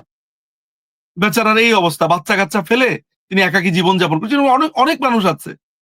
সো এই যে ঘটনাগুলো, যে নজির তৈরি করা হয়েছে, ভবিষ্যতে কি তারা স্ট্যান্ডিংটা রাখবে? যে যদি বাংলাদেশ আওয়ামী লীগ সেম জিনিসটা অ্যাপ্লাই করে, যদিও বাংলাদেশ আওয়ামী লীগ সেটা করবে না, কারণ মাননীয় প্রধানমন্ত্রী নানানভাবে বক্তব্যে বলেছেন এবং আমার সাথে ব্যক্তিগত আলাপনেও তিনি পরিষ্কার করে বলেছেন যে এই যে গুজব রটানো হচ্ছে যে বাংলাদেশ আওয়ামী লীগ ক্ষমতায় আসলে গণহত্যা করবে, প্রতিশোধ নেবে, কিছুই না। বাংলাদেশ আওয়ামী লীগ কার উপরে প্রতিশোধ নেবে? এই ছাত্রছাত্রী যাদেরকে ভুল বুঝিয়ে রাজপথে আনা হলো, নেভার। বাংলাদেশ আওয়ামী লীগ যেটা করবে, যে বাংলাদেশ আওয়ামী লীগ একটি ম্যাজিক্যাল আওয়ামী লীগে পরিণত হতে চায়, যেই ম্যাজিক্যাল আওয়ামী লীগ মেহনতি মানুষের কথা বলবে, একজন শ্রমিক এবং কৃষকের দিকে নজর দেবে, একজন কৃষক যাতে সংসদে এসে তার কথা বলতে পারেন সেই ব্যবস্থা করবে, একজন ছাত্রছাত্রী যারা তাদের তাদের ক্ষোভের কথা বলতে পারবে, তাদের প্রাপ্তি অপ্রাপ্তির কথা বলতে পারবে। বাংলাদেশ আওয়ামী লীগ ঠিক এমন একটি আওয়ামী লীগ হবে যেখানে বুর্জোয়া বা ক্যাপিটালিস্টদের একটা হাব এই বাংলাদেশ আওয়ামী লীগ হবে না। বাংলাদেশ আওয়ামী লীগ হবে শ্রমিক জনতার আওয়ামী লীগ। যদিও যিনি শ্রমিক তিনি জনতা, জনতার মধ্য থেকে শ্রমিক, সুতরাং সেটা যদি আমি আলাদা না করি তাহলে আমি বলবো মেহনতি মানুষ যারা কায়িক পরিশ্রম করে, যারা উদয় অস্ত পরিশ্রম করেন, এই দেশটা, এই মুঠিবদ্ধ হাত তাদের হবে। I may be sound more communist, but Bangladesh Awami League is a socialist party, is a kind of, কারণ আমাদের চারটা কাইন্ড অফ বলেছি যে আমাদের চারটা মূলনীতির মধ্যে একটা তো সোশ্যালিজম, অর্থাৎ কি সবার সমান অধিকার। আমি সোশ্যালিজম বলতে মূলত এটাই বুঝি, সমান অধিকার, মানবিক মর্যাদা, বিচার বিচার বিচার প্রার্থিতার সমস্ত সুযোগ সুবিধা, অর্থাৎ সম্মান। এই প্রত্যেকটা জিনিস আওয়ামী লীগ দিয়েছে। মানুষ আফসোস করছে, এগুলো তো আমরা শিখিয়ে দেইনি। মানুষ বলছে যে আগেই ভালো ছিলাম। আপনি দেখেন যে কদিন আগে কি বলেছে, এখন কি বলছে। আপনি আপনি কান পাতুন, আপনি কান পাতলে শুনতে পাবেন। এই প্রসঙ্গে সুতরাং আমি বাংলাদেশ আওয়ামী লীগ, জানতে চাই। সাদ্দাম বলেছে, আমি জাস্ট এই লাইনটা বলি, আমাদের বাংলাদেশ ছাত্রলীগের যিনি সভাপতি তিনি একটা চমৎকার কথা বলেছেন যে বাংলাদেশ আওয়ামী লীগ ভয়ঙ্কর হয়ে ফিরবে না। বাংলাদেশ আওয়ামী লীগ ওই ভ শব্দটা দিয়েই ফিরবে, কিন্তু অনুসার অন্ত্যেষ্টিয়কার এই ভয়ঙ্কর থাকবে না, ভ থাকবে, সাথে থাকবে র আর দন্তাস্ব আকার, অর্থাৎ ভরসা হয়ে ফিরবে বাংলাদেশ আওয়ামী লীগ। কতদিন লাগতে পারে? কারণ আমরা বর্তমান বাংলাদেশের প্রেক্ষাপটে যেটি দেখছি, আপনি যে কথাটি বলেছেন সেটির সত্যতা নিশ্চিত করেই বলছি, কারণ আমরা গণমাধ্যম কর্মী, আমরা জানি আওয়ামী লীগ কখনোই কোনো কমিটিতে নাই। শুধু আওয়ামী লীগ কিংবা মুক্তিযোদ্ধার সন্তান এমন মানুষকেও হেনস্থা করা হচ্ছে বাংলাদেশে, যেহেতু তার বাবা ফ্রিডম ফাইটার ধরেই নেওয়া হয়, তারা আওয়ামী লীগ পরিবারে, এমন মানুষকেও হেনস্থা করা হচ্ছে বাংলাদেশে। এবং গণমাধ্যমের অনেক আমার সহকর্মী বলেন যে, কারণ আমার চোখের সামনে আমি টেলিভিশন বন্ধ হতে দেখেছি, সিএসবি, চ্যানেল ওয়ান, আমার আমার চ্যানেল ছিল, সেগুলো বন্ধ হতে দেখেছি। সেই প্রেক্ষাপটে তারা বলেন যে নূপুর, এখন তো তুই আগে ভয় পেতে হচ্ছে বন্ধ হয়ে যাওয়ার, এখন তো জ্বালাও পোড়াও কিংবা মৃত্যুর যে আশঙ্কা সেটি করা হয়। তো সেই প্রেক্ষাপটে আওয়ামী লীগকে এত সহজে ফিরবে? দেখুন, বাংলাদেশ আওয়ামী লীগ গত ৭৬ বছরে, আপনি আমি জানি না আপনি কোন পাসপোর্ট ক্যারি করেন। আমার আমার একটা সবুজ পাসপোর্ট রয়েছে। আমি নিশ্চিত যে আপনারও একটি সবুজ পাসপোর্ট রয়েছে, যদি অন্য কোনো দেশের নাগরিকত্ব থেকেও থাকে একটি সবুজ পাসপোর্ট আপনার রয়েছে। যে বাংলা ভাষায় কথা বলছেন বা আমরা যেটা, সেটা কে দিয়েছে, কার নেতৃত্বে? আমি বলবো না এটা আওয়ামী লীগ দিয়েছে, আমি বলবো আওয়ামী লীগের নেতৃত্বে সাধারণ জনগণকে সাথে নিয়ে এটা অর্জিত হয়েছে। বাংলাদেশ আওয়ামী লীগ এই দেশকে, পুরো দেশ, তার ভাষা, মানুষ, নারী নেতৃত্বের কথা ধরেন, গত ১৫ বছরে নারীর ক্ষমতায়ন কি পর্যায়ে গেছে আপনি নিশ্চয়ই জানেন সেটি। সো বাংলাদেশ আওয়ামী লীগ কি করেছে না করেছে এই রাষ্ট্রে, এগুলো সবই দৃশ্যমান। উন্নয়নের কথা আমি একবার বলবোই না, মানুষই বলুক। কিন্তু আওয়ামী লীগের এই পুরো পথটা সেই ৭৬ বছর, তো 1948 এত ছাত্রলীগের অবশ্য, মানে গত ৭৬ বছর যদি আপনি ধরেন, সে পুরো ৭৬ বছর আওয়ামী লীগের এই পথটা কিন্তু ছিল বেশ চড়াই উতরাই। আমরা স্ট্রাগল কবে করিনি আপনি আমাকে বলুন? আমাদেরকে ব্যান করা হয়েছে, ২১ বছর আমরা রাজনীতি করতে পারিনি ৭৫-এর পর, বা আমাদেরকে নানানভাবে দমিত করা হয়েছে, আমরা কথা বলতে পারিনি, জয় বাংলা শব্দ উচ্চারণ করতে পারিনি। ফিনিক্স পাখি চেনেন? ফিনিক্স পাখি যিনি ছাই থেকে যিনি উঠে দাঁড়ান, এবং যে দলটি বারবার ছাই থেকে উঠে দাঁড়ান তার নেত্রী হচ্ছে একজন নীলকণ্ঠী পাখি, যিনি লিটমাস পেপারের পরে, লিটমাস পেপারের মতো সমস্ত দুঃখ, বেদনা, কষ্ট এগুলো তিনি চুষে নেন। তার শরীরে যেই বেদনার দাগ, তার শরীরে যে অ্যাগনি, যে পেইন, আপনি চিন্তা করুন তো, যার ফ্যামিলিকে মেরে ফেলেছে এক রাতে, এক ভোরে, তিনি 1981 থেকে এই দেশকে সার্ভ করছেন নানানভাবে। এই মানুষটি আমাদের চোখের সামনে একটা লিভিং লেজেন্ড। এই মানুষটি জানেন আমার মতো একজন ক্ষুদ্র মানুষের খোঁজ নেন, আমি কাশ দিচ্ছি কেন, কাশি হচ্ছে কেন, আমার শরীর ভালো কিনা। ঠিক একই মাদারলি উইমেন, যেই মানুষটা ঠিক একইভাবে তার নেতা কর্মী থেকে প্রত্যেকটা মানুষের খোঁজ খবর রাখেন। সেই দলটা হোঁচট খাবে, কারণ এই দলটা মানুষের কথা বলে, আর মানুষের কথা যারা বলে মার্কিন ইঙ্গ সাম্রাজ্যবাদীদের চক্ষুশূল তারাই হয়। আমি এই ক্ষেত্রে তো আরেকটা তো এই যে সহজের কথা বলছেন, জি সহজ বলতে একটা সংগ্রামের মধ্য দিয়ে আমাদেরকে আসতে হবে, এবং এই ফেরাটা, এই সংগ্রামের মধ্যে দিয়ে ফেরাটা, ব্যাপারটা কি জানেন? ওই মাকসুদ ভাইয়ের একটা গান আছে, ফিডব্যাকে গিয়েছি, আগুনে পুড়েছি দুযুগ ধরে, এদেশ আমার দেশ, এদেশ আমার বাংলাদেশ।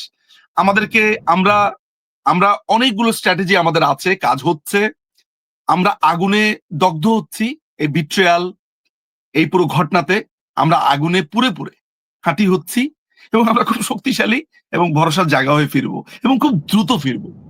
আপনি নিশ্চিন্ত থাকতে পারেন, আমি বলছি আপনাকে।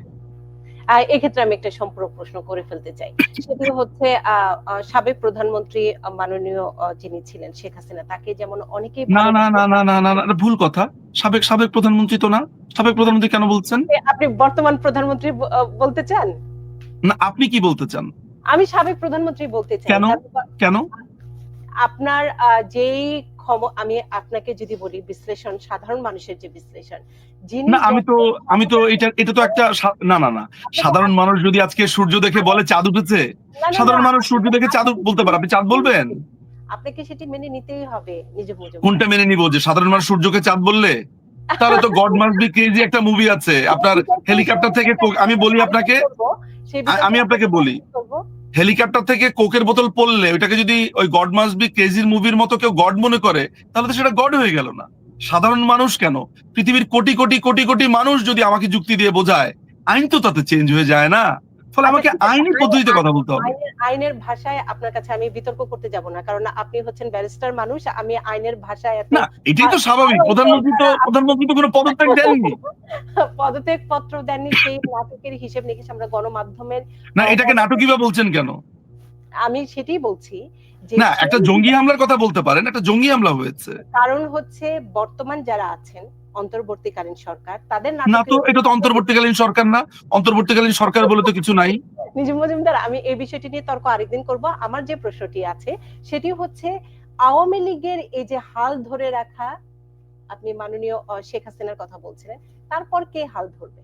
কারণ তারপর তো আমরা ওরকম নেত্রী কিংবা ওরকম নেতা, যে কারণে অনেকেই সন্দিহান। এই প্রশ্নটির উত্তর দেন, আমরা আরেকদিন বসবো।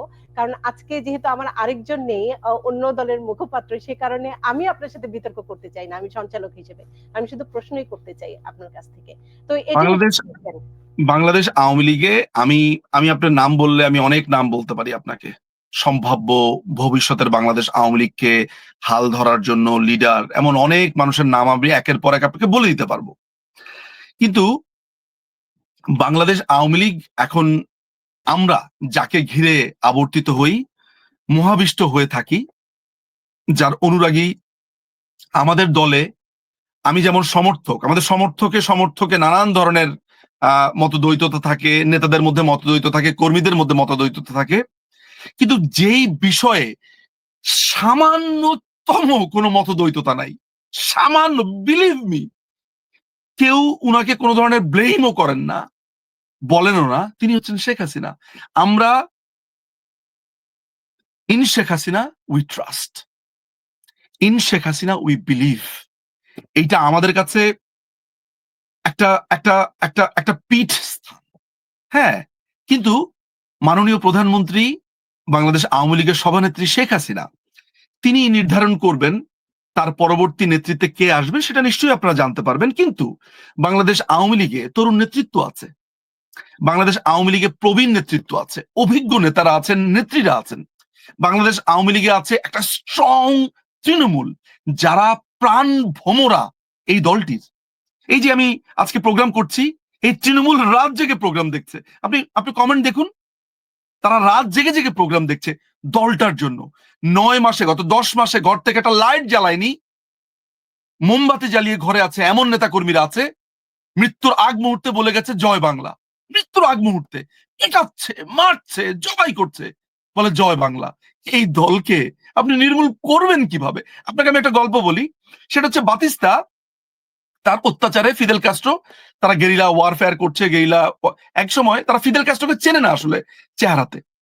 ফিদেল ক্যাস্ট্রো একদিন ধরা পড়লেন বাতিস্তার সৈনিকদের কাছে। কিউবার যুদ্ধের কথা বলছি, কিউবার গেরিলা কথা বলছি। তো ফিদেল ক্যাস্ট্রো, যাকে তারা এত বছর ধরে খুঁজছে, তাকেই পেয়ে গেল পাকিস্তান লোকেরা।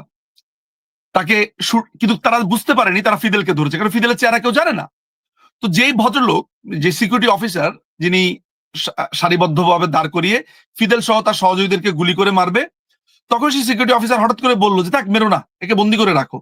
সৈনিকরা বলল যে, স্যার, এই ফিদেল ক্যাস্ট্রোর মতো একটা বদমাইশের দল বল, ওরা ভেবেছে ফিদেল ক্যাস্ট্রো সহযোগী, এদেরকে মারবেন না, এদেরকে ছেড়ে দেবেন এইভাবে। তখন তিনি বলেছেন, সে সিকিউরিটি অফিসার, যে বিশ্বাসকে হত্যা করা যায় না, এই তিনজনকে মারবে, লাভ কি? বিশ্বাস আদর্শ তো শেষ হবে না। পরবর্তী সময় তিনি, ফিদেল যখন রাষ্ট্র জয় করে ফিরেছেন বিপ্লবের পর, তখন তাকেই প্রধান সিকিউরিটি অফিসার বানিয়েছিলেন সে ভদ্রলোককে খুঁজে। সেটা আরেক কাহিনী। আমি যে কথাটা বলতে চাই, যে বাংলাদেশ আওয়ামী লীগ ঠিক এমন, আপনি আমাকে মেরে ফেলতে পারেন, আমার আমার বাবা আওয়ামী লীগ করেছে, আমার দাদা আওয়ামী লীগ করেছে, আমি আওয়ামী লীগ করেছি, আমি আর অন্য কিছু শুনতে চাই না। আমার জীবনের চ্যাপ্টার একটাই, আমার সংসার নেই, আমার কিচ্ছুর দিকে আমার মনোযোগ নেই, আমার ওকালতি থেকে শুরু করে আমি সমস্ত কিছু থেকে, মানে সমস্ত কিছু, আমার জীবন শেষ হয়ে গেছে। কিন্তু আমার জীবনের একটাই লক্ষ্য, একটাই লক্ষ্য, যে এই অবৈধ ইউনুসকে উৎখাত করা এবং মাননীয় প্রধানমন্ত্রীকে সসম্মানে দেশে ফেরত আনা। এটা বোধ করি সমস্ত নেতা কর্মীর। আমি আমার জীবন উৎসর্গ করেছি এই দলটির জন্য, করবো, আমৃত্যু করে যাব, দ্যাটস ইট। আমার আমরা কিন্তু কোনো চাওয়া পাওয়া নেই, একটি কিচ্ছু চাওয়া পাওয়া নেই, এরকম অসংখ্য কর্মী, তাই তো এই দলটি ফিরবে না। সেটি স্বীকার করতেই হবে, আওয়ামী লীগের আদর্শ কিংবা আওয়ামী লীগ একদিনের গজিয়ে ওঠা কোনো দল নয়। আওয়ামী লীগ হচ্ছে বাংলাদেশের জন্মের সাথে ওতপ্রোতভাবে জড়িয়ে আছে, জন্মের আগে থেকে বাংলাদেশের জন্মের যে ইতিহাস, সমস্ত কিছু আওয়ামী লীগের ইতিহাস, সেই বিষয়টি নিয়ে আমরা আলোচনা করব। তবে একটি দুটি প্রশ্ন নেই, সেটি হচ্ছে পীরজাদা মেহেদী হাসান প্রশ্ন করেছেন, কি ভুলের কারণে এভাবে আওয়ামী লীগের সবাইকে পালিয়ে যেতে বাধ্য হলো? প্রথমত বাংলাদেশ আওয়ামী লীগের এই পালিয়ে শব্দটা আমি আসলে আই ক্যানট, ভুল আছে, ভুল নিয়ে আমি আলাপ করব অবশ্যই, কিন্তু পালিয়ে গেছে না। মাননীয় প্রধানমন্ত্রী শেখ হাসিনাকে নিরাপত্তার কারণে একটি স্থান থেকে আরেকটি স্থানে রাখা হয়েছে, এটি হচ্ছে অবস্থান। তিনি পালিয়ে যাননি। তাকে বাংলাদেশ সেনাবাহিনী এবং বাংলাদেশ বিমান বাহিনীর তাকে জাতীয় রাষ্ট্র পতাকাবাহী বিমানে করে বাংলাদেশের সশস্ত্র বাহিনী যারা বর্তমানে প্রধান রয়েছেন তাদের নেতৃত্বেই তাকে একটি নিরাপদ স্থানে রাখা হয়েছে। তিনি বাংলাদেশে থাকতে চেয়েছেন। তিনি ওই মোমেন্ট যদি আপনি শুনতে চান, আমার যে রেফারেন্স গুলোতে আমি নাম হয়তো বলতে পারবো না, মাননীয় প্রধানমন্ত্রী বলেছে যে তিনি টুঙ্গিপাড়াতে যেতে চান, তিনি বাংলাদেশে যেতে চান, তিনি বাংলাদেশের কোথাও যাবেন না। তাকে ছোট আপা আপনার নানানভাবে রিকোয়েস্ট করেছেন, আমাদের সজীব ওয়াজেদ জয়, তিনি রিকোয়েস্ট করেছেন, এবং এক পর্যায়ে প্রশাসনের লোকেরা তার হাতে পায়ে ধরেছেন যে, স্যার প্লিজ, আপনার নিরাপত্তা খুবই বাজে অবস্থার মধ্যে আছে এই মুহূর্তে, আমরা আপনাকে একটি নিরাপদ স্থানে সরিয়ে নিতে চাই। এরপরে তিনি একটি নিরাপদ স্থানে তাকে সরানো হয়েছে। তো পালানো যেটাকে আমরা বলি, বা পালানো যে ব্যাপারগুলো, সেইটা আসলে যায় না, কিন্তু আমাদের ভুল আছে, ভুল হয়েছে। যেমন আমরা এই পুরো যে জঙ্গি হামলার এই সময়কালটাতে, সেখানে আমার কাছে মনে হয়েছে যে বাংলাদেশ আওয়ামী লীগের নেতা কর্মীরা রাজপথে যদি থাকতে পারতো, এবং সেটা লক্ষ লক্ষ কর্মীরা থাকলে আজকে এটা হতো না। ছাত্রদের এই যে পুরো দাবি এবং এই আদালতের এই ব্যাপারগুলো, এই ব্যাপারটা আরো মনে হয় নানানভাবে ডিল করা যেতে পারতো বলে আমার কাছে মনে হয়। আমি সেটা পুরোটাতে আমি যেতে চাই না। আমার কাছে মনে হয় এখানে কাদের স্ট্র্যাটেজি, আমি রাজনীতিবিদদের থেকে বাদ দেওয়া, আমার কাছে মনে হয় প্রশাসনিক কোনো জটিলতা ছিল কিনা, আদালতের কোন রকমের ব্যাপার স্যাপার ছিল কিনা, সেগুলো একটু দেখার বিষয় আছে। বাংলাদেশ আওয়ামী লীগ একটা বড় ধরনের ভুলের জায়গা। আমি বলবো যে বাংলাদেশের আওয়ামী লীগের যেই সংগঠন, তাদেরকে সমাবেশের মাধ্যমে রাষ্ট্রে, আমার কাছে মনে হয় সেই সময়টাতে রাস্তাতে আরো আমরা নামতে পারতাম, লক্ষ লক্ষ লোকের সমাবেশ হতে পারতো। আপনি জানেন যে এটি জামাত শিবির, হিজবুত তাহরির, এদের ছেলেমেয়েরা, এদের বাচ্চা কাচ্চারাই নানানভাবে সাধারণ মানুষের মগজ ধুলাই করেছে। এই সাধারণ মানুষ এখন কিন্তু বুঝতে পারছে। ফলে এই ভুলগুলো আমাদের আছে, বিশেষ করে সাধারণ মানুষকে রাস্তায় নামানো, আমাদের নেতাকর্মীদেরকে রাস্তায় নামানো, ছাত্রদের সাথে আলোচনার যে স্ট্র্যাটেজি সেটি, এবং এই পুরো বিষয়টা অ্যাড্রেস করবার যে পদ্ধতি, সেইখানে ডিফারেন্ট ওয়েতে ভাবা যেতে পারতো। এই জায়গাগুলোকে আমার ভুল বলে মনে হয়েছে। আর সেক্ষেত্রে আমি যদি আরেকটু যুক্ত করি যে ভুলগুলোর মধ্যে অন্যতম ভুল হচ্ছে, অনেকেই বলেন আওয়ামী লীগের যারা ত্যাগী নেতা কিংবা যারা দীর্ঘদিন ধরে আওয়ামী লীগের সাথে যুক্ত ছিলেন তাদেরকে দূরে সরিয়ে দিয়েছিলেন শেখ হাসিনা। আপনি কি একমত? কাকে দূরে ঠেলে দিয়েছেন? যারা ত্যাগী নেতা, যারা আওয়ামী লীগকে সত্যিকার অর্থে ভালোবাসে, তাদেরকে অনেকেই দূরে সরে যেতে বাধ্য হয়েছে। আমরা যেটি হাইব্রিড বলি, এরকম আওয়ামী লীগের অনেক লোকজন শেখ হাসিনার কাছে চলে এসেছিলেন। আপনি কি একমত কিনা? আমার কাছে, আমি এই জায়গাটাতে বলি, সেটা হচ্ছে যে প্রথমে আমাদেরকে স্মরণে রাখতে হবে একটা ব্যাপার, যে মাননীয় প্রধানমন্ত্রী শেখ হাসিনা বাংলাদেশ আওয়ামী লীগের সভানেত্রী একজন মানুষ, এন্ড অফ দ্য ডেতে। ঠিক আছে? এই দলের যদি 42% ভোটও আমি না ধরি, যদি আমার কাছে ডাটা আছে সেই অনুযায়ী 42% ভোট আছে, সেটাকে না ধরে যদি আমি 30%ও ধরি, সোজা 12% কমিয়ে দিয়েও ধরি, তাহলে মোট ভোটারের একটা বড় অংশ বাংলাদেশ আওয়ামী লীগের। এই দলের ভেতরে নানান ধরনের রাজনীতি আছে। উপজেলা ভিত্তিক রাজনীতি, থানা ভিত্তিক রাজনীতি, গ্রাম ভিত্তিক রাজনীতি, দ্বন্দ্ব আছে, বৈরিতা আছে। এটি সব দলেই বোধ করি আছে। এটা ঠিক, বাংলাদেশে অনেক ত্যাগী নেতাকর্মীরা, অভিমান তাদের রয়েছে, কিন্তু আসলে কি দূরে চলে গেছে? আপনি একটু জিজ্ঞেস করুন তো আজকে, আপনি আপনি এই প্রোগ্রামে একটি প্রশ্ন রাখুন, যাদেরকে বলছেন দূরে চলে গেছে বা যারা, তারা সবাই সবাই আজকে নেত্রীর ছায়াতলে এসে দাঁড়িয়েছে। আমি অসংখ্য নেতাকর্মীকে চিনি যাদের অভিমান ছিল। হ্যাঁ, অভিমান, দূরে সরে থাকা, তা নয়, দূরে সরিয়ে দেয়া হয়েছে। এই ব্যাপারগুলো আসলে খুবই, আমি মনে করি যে যেহেতু এটি একটি দলের নানান ধরনের সেন্সিটিভ ইস্যু, আমি আসলে এই দুর্যোগপূর্ণ সময় আমি এই ব্লেম গেমগুলো খেলতে চাই না।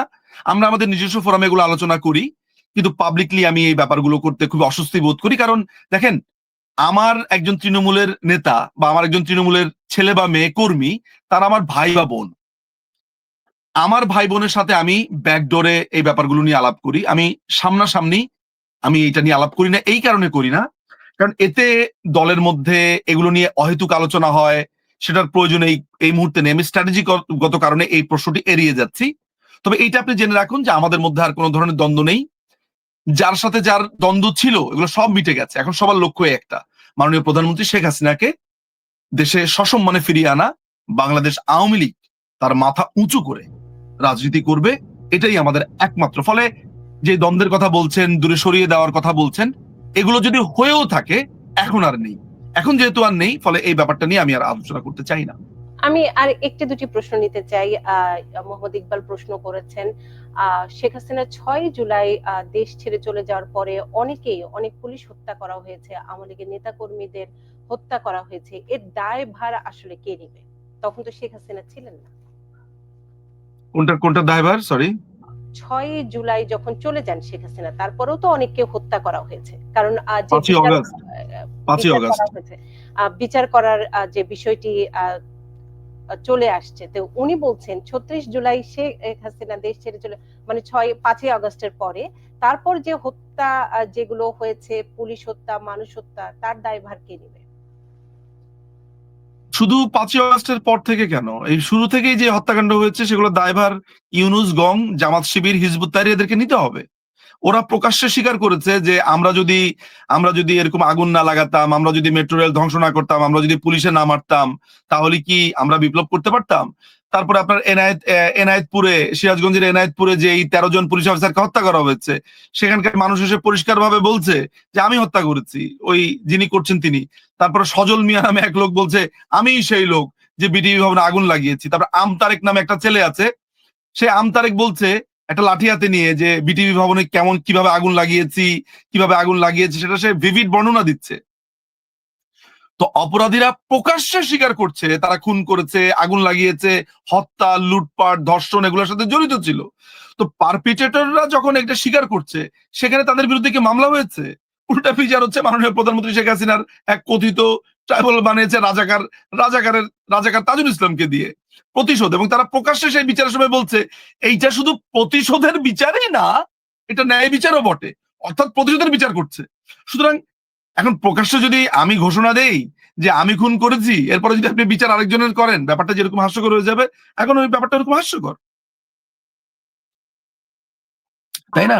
আমাদের তো সবগুলো হত্যাকাণ্ডের দায়ী ইউনূসকে নিতে হবে, ইউনূসের এই পুরো দলবলকে নিতে হবে, এবং যারা যারা জড়িত ছিল এই সমন্বয়ক নামের যারা আছে তাদেরকে নিতে হবে।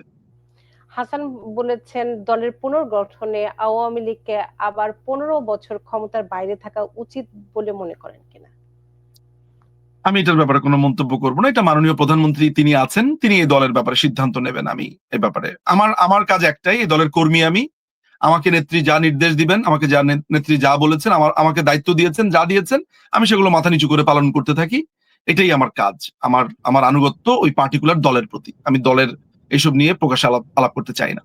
না, আজকেও আমাদের অনুষ্ঠানের যে ডিজাইনটি ছিল এটি মূলত ছিল বাংলাদেশের গণতন্ত্র এবং নির্বাচন। যেহেতু আরেকজন আসেননি, সে কারণে পুরোপুরি বাংলাদেশের আওয়ামী লীগ এবং আওয়ামী লীগের অবস্থান, ভবিষ্যতে আওয়ামী লীগের কি হবে সেদিকেই মূলত থিমটি একটু ডাইভার্ট করা হয়েছে নিজু মজুমদার। কারণ হচ্ছে স্বাভাবিক, আরেকজন ছাড়া তো আমি স্বাভাবিক। বিএনপির প্রসঙ্গ নিয়ে আলোচনা করতে পারি না। আর আপনি তো আমাকে তখন আমার সাথে তর্ক বিতর্ক করতে চাইবেন, যেটি আমি আমি চাচ্ছি না। আমি চাচ্ছি আপনাকে প্রশ্ন করতে, আপনার কাছ থেকে উত্তরগুলো না মানে নেওয়া। তর্ক বিতর্ক ঠিক না, ধরেন কিছু পার্টিকুলার ওয়ার্ডিং গুলো আমার জন্য আমরা গণমাধ্যম আই আন্ডারস্ট্যান্ড যে আপনি একটা সাধারণ মানুষের কাতার থেকে ওইভাবে ভাবছেন, আমি সেটা বুঝতে পারি। হ্যাঁ, হ্যাঁ। কিন্তু তারপরেও একজন আইনজীবী হিসেবে এগুলো কারেক্ট করে দেওয়ার দায়িত্ব আমার, আমি মনে করি। আপনি অবশ্যই একজন, কারণ আপনার বাংলাদেশের যারা, বাংলাদেশ কেন, সাংবাদিকরা হচ্ছে, আমি বলি যে সাংবাদিকরা হচ্ছে দেশকে সঠিক রাস্তাতে রাখার জন্য একটা বড় বড় মাধ্যম। ফলে আপনাদের উপরে দেশের আশা আকাঙ্ক্ষার, আপনারা সংবাদগুলো তুলে ধরেন, বিশ্লেষণ করেন। আপনারা না থাকলে আমরা অনেক কিছু জানতেও পারবো না। ফলে আমি অত্যন্ত ঔদ্ধত্য দেখিয়েছি বটে, আপনাকে কোনো কিছু ধরিয়ে দেওয়া বা শেখানো এটা আমার ঔদ্ধত্যের মধ্যেই পড়ে। না, তারপরেও সেটি আপনার সাথে আমি অবশ্যই শেয়ার করেছি আমার এবং ভাবনাটা। সেই ভাবনাটির আলোকে আমি প্রশ্নটি করতে চাই। আমার কাজ হচ্ছে প্রশ্ন করা, সেহেতু আপনার কাছ শিওর, থেকে আমি শিওর, উত্তরটি নিতে চাই। Sure, sure. ধরেন আপনার ভাষা মতে আমি যে ভুলটি করেছি, আমি তাকে সাবেক প্রধানমন্ত্রী বলেছি। আপনি কেন বর্তমান প্রধানমন্ত্রী বলবেন? আমরা এটির অনেক ভাষা পেয়েছি, কিন্তু আপনার ভাষাটি, আপনার যুক্তিটি আমি একটু দর্শকদের জানাতে চাই। আচ্ছা, এটা তো সিম্পল। এটা আমাদের সংবিধানেই লেখা আছে তিনি কেন প্রধানমন্ত্রী। কারণ হচ্ছে যে তিনি কোনো পদত্যাগ করেননি। আপনি জানেন যে কোনো পদত্যাগপত্র পাওয়া যায়নি। পদত্যাগপত্র দেওয়া মানে পদত্যাগপত্র দেওয়াই হয়নি, পাওয়া যাবে কিভাবে?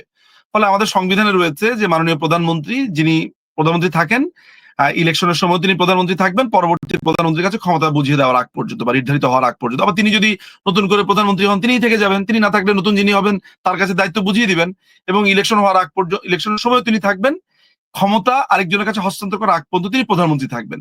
তো এখন পর্যন্ত কোন ইলেকশন কি হয়েছে? এখনো পর্যন্ত কি তার পদত্যাগ পত্র আপনি পেয়েছেন? যদি পদত্যাগ পত্র দিয়েও থাকতো, ধরা যাক তিনি দিয়েছেন পদত্যাগ পত্র, তারপরেও আমাদের 57 বি ধারা অনুযায়ী পদত্যাগ পত্র দেওয়ার পরেও পরবর্তী নির্বাচনের আগ পর্যন্ত তিনি প্রধানমন্ত্রী।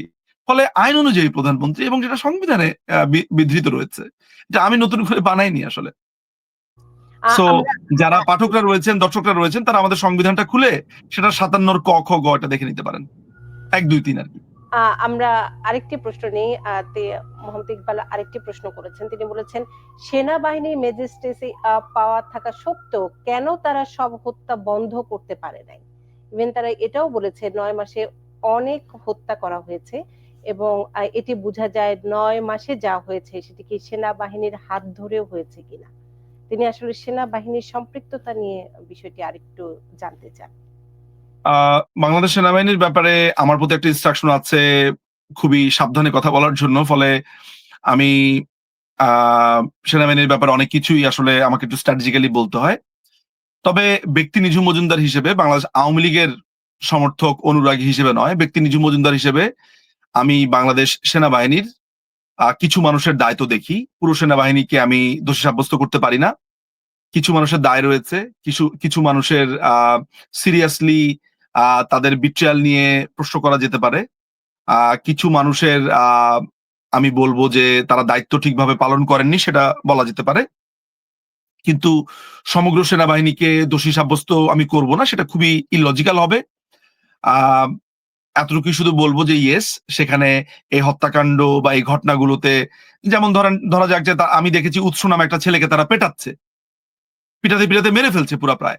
তারা আপনার চিটাগংয়ের আপনার ওই কর্নেল কি নাম যেন, কর্নেল ফেরদৌসের নেতৃত্বে লুটপাট হয়েছে। সেই লোক সোনাদানা চুরি করেছে আপনার ওইখানে হিন্দু ধর্মাবলম্বী যাদের আছে, হাজারি গলি নামে একটা জায়গা আছে চিটাগংয়ে, সেখানে গিয়ে এই কর্নেল ফেরদৌসের ব্যাপারে কোনো ব্যবস্থা নেওয়া হয়েছে? তারপরে কর্নেল ক্যাপ্টেন তানভীর, এর ব্যাপারে একটা সিরিজ নিয়ে আমি আসবো অচিরেই। এই ছেলেটি আপনার রীতিমতো মিষ্টি খাইয়েছে, ব্যানার করেছে, আপনার জামাত ইসলামের লোকজনদেরকে নিয়ে এসে উল্লাস প্রকাশ করেছে। তার ব্যাপারে ওয়াকারুজ্জামান কোনো ব্যবস্থা নিয়েছে? নেয়নি। তো এরকম পার্টিকুলার বেশ কিছু সেনা অফিসার আছে, সেনাবাহিনীর লোকেরা আছে, যারা রীতিমতো বিএনপি, জামাত, তারপরে হিজবুত তাহরির একেবারে খোলস ছেড়ে তারা সামনে এসে উল্লাস করেছে, কাজ করেছে। ফলে এই পুরো ব্যাপারগুলো সেনাবাহিনীর পোশাক পরে যেহেতু করেছে, আমরা অঙ্গুলি নির্দেশ করতে পারি। তারপরেও আমি স্ট্র্যাটেজিক্যাল কারণে বা নানান কারণেই পুরো সেনাবাহিনীর দিকে আমি আসলে আহ দোষের যে তীরটি রয়েছে সেটি আসলে সিঙ্গেল আউট করতে পারি না বা আপনি দেখাতে পারি। এই মুহূর্তে আজকে দাঁড়িয়ে আমি যদি বলি, আজকে জুনের 13 তারিখ, নিউ ইয়র্কে রাতের বেলা, বাংলাদেশের ভবিষ্যৎটি আসলে আপনি কেমন দেখতে পাচ্ছেন? এখন থেকে দাঁড়িয়ে আপনি আগামী 6 মাস বলতে পারেন, 1 বছর, কিংবা বর্তমান সময়ের আলোকে সমীকরণ আপনি যদি বিশ্লেষণ করেন সেই আলোকে।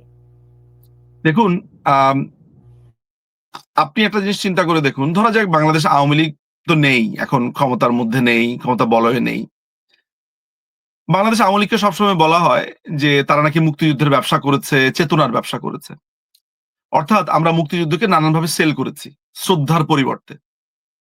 তার মানে যারা এই কথাগুলো বলছে তারাই তো আজকে এই ক্ষমতা দখল করেছে। তারা কি করেছে? তারা মুক্তিযুদ্ধকে ক্রমাগতভাবে অশ্রদ্ধা করেছে।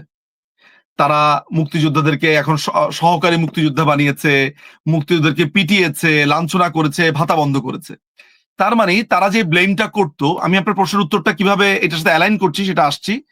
তারা যে ক্লেমটা করতো যে আমরা হচ্ছে চেতনা ব্যবসা করি, আসলে তাদের মনে মনে এই রাগটাই ছিল যে আমরা মুক্তিযোদ্ধাদেরকে এত সম্মান করছি কেন, মুক্তিযুদ্ধকে এত সম্মান দিচ্ছি কেন। ওই কথাটা তারা বলতে পারেনি বলে তারা আমাদেরকে এই সম্মানটাকে তারা ব্যবসা বলে অভিহিত করেছে।